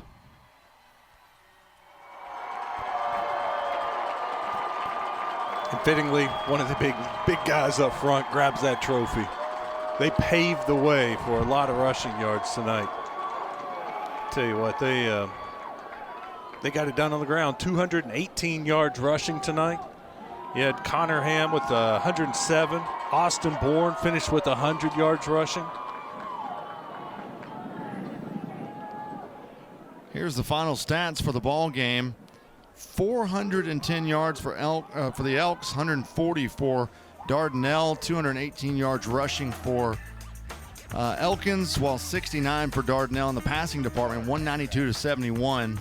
And your time of possession was almost doubled by the Elks versus Dardanelle, 33-57 to 14-08. I don't think those are going to be the official stats. We're still working on a couple of things. I think Dardanelle actually has more yards than that, but the Elkins side, you can see the 400 yards of total offense.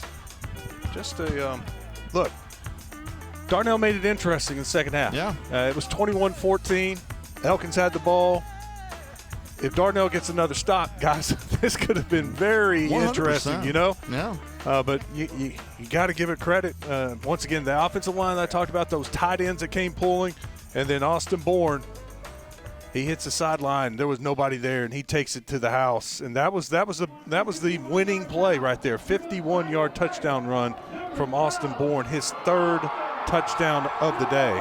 And Austin Bourne, he is named your MVP of this game. And Wes, I mean, I know he had the big run just a minute, but quietly got 100 yards in this game with 3 touchdowns. Well, how about this? That's the backup quarterback who's the state championship game MVP. Yeah. And the snapper, by the way.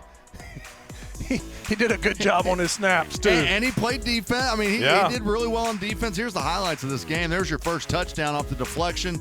Diggs deflected it right into the receiver's hands. That was Isaiah Haywood. And really, it was all Elks there in the first half as there was a rushing touchdown, that time by Bourne as he bounced off players to get into the end zone. That was his first rushing touchdown of the ball game. And when you look at the first half, it was 21-7 in the first half. 21-0. Or 21-0, excuse me. And then there was the first touchdown for Dardanelle as they did that in the second half. And it was 21-7 at that point. They were really making things interesting. But then here's a big run by Austin Bourne down the sideline, spits out the mouthpiece and runs off into the end zone for the touchdown. And now let's head down to Alyssa on the sidelines as she's got the state championship head coach, Zach Watson. This time around, Coach, get to take home that championship trophy. How does it feel? It feels great. It means a lot to our community. It means a lot to coaches' wives that had 2 years of 15 weeks, you know, and so I'm just proud of this group, proud of Austin. Austin dealt with a difficult situation this week. Played unbelievable. So couldn't be happier for these guys and this coaching staff. Best coaching staff in the state. My assistants did an awesome job getting the guys ready for this week, and I couldn't be more proud of them as well.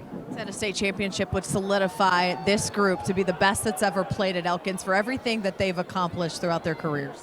Yeah, no doubt. You know, 3 back-to-back conference championships, over 40 wins in 3 years. It does. It's the icing and the cherry and whatever else you want to put on top. It solidifies it. It'll be there for a long time. This community, your administration, we talked about it earlier in the week, the support you guys have gotten at Elkins, you reward them with a trophy. Yeah, no doubt. You know, been here 5 years, and just the support is overwhelming. How much, you know, with our administration, our faculty, our community, whatever we need to be a successful program we get, and I couldn't be, you know, more proud to be an Elkins Elk. What does it say about your guys to execute the game plan you put together to shut down Creed Vega and this Dardanelle team tonight? Yeah, we knew we had to get Creed on the ground. Great football player. It just goes back to Coach Burris getting a great plan together, and then those guys, like you said, going out and executing it. You know, we've been great tacklers all year long on defense, and the defense has done a phenomenal job all year long. So I knew late in the game if we could get up a couple of scores that we'd be okay. How'd that ice bath feel? Oh, a little chilly today. Yeah, that's right. Go celebrate. Congratulations, Coach. Alyssa, I appreciate you. Thank you. Thank you, Alyssa, and we'll be checking in with Austin Bourne, the MVP of this one. And let's head back down to Alyssa now. All right, Austin, I have to ask you, have you sat down? Because you're playing offense, special teams, defense, snapping the football, doing a little bit of everything. No, ma'am, I haven't sat down. Congratulations on the MVP award. When you came into this game, just what were you telling yourself ahead of tonight? It was a game we wanted to win from last year because we came here, got blown out by Arkadelphia, and we want to put some points up. I know that you come in, have a special situation with you and Napier kind of trading off. What was your role? What were you told earlier in this week about what your role was going to be? Come in and run the football. What does it feel like to celebrate with this senior class and bring a championship back to Elkins? Feels amazing. It's first time for our seniors, and that's the goal they wanted. Congratulations, Austin. Thank you. Thank you, Alyssa. He's only a junior, guys. He's going to be back next year. And I love the question, what were you told coming into this? He said, run the football. Run the football. And that's exactly what he did tonight with 100 yards and 3 touchdowns. Don't forget, you can get Elkins championship gear if you visit ArkansasHighSchoolSports.com. They will have your official state championship gear right there on the website below. Well, Wes, it was a fun 2 weeks of football, wasn't it? Yeah, it just hit me. It's over. It's over. Yeah. Yeah. The last 2 weeks, it has. It's been a lot of fun, some great games, just great performances. You go back to the Bryant defense, how dominant it was. Joe T. Robinson with the bullseye on their back, go #1 all year, and then they perform, get it done in the playoffs. This game, the 3A game, Mansfield, the wing tee and the running that they did. The 2A game, can't leave out Shiloh Christian. Yeah. You know, and knocking off Greenwood in the 6A game. It's been a great season and a great 2 weekends. Well, we are done until March, and that time we will bring high school basketball state finals to you right here on Arkansas PBS. I want to say thank you to all of our camera guys and everybody that worked on this production for the last 2 weeks. I tell you what, those are the true heroes right there, man. They were out there braving the elements for the last 2 weekends. It's been cold, and they have gotten it done. But want to thank all of our camera guys, producers, everybody down the truck, and of course, Wes, you and Alyssa, and then JB and Bobby, everybody that did this broadcast. It's been a lot of fun. But until March, when we talk to you again for state championship basketball action, for Alyssa, Wes, I'm RJ Hawk. Your final score in this one. In the 4A state championship game, it's the Elkins Elks 31, Dardanelle 14. You're watching the Centennial Bank State Football Championships on Arkansas PBS Sports.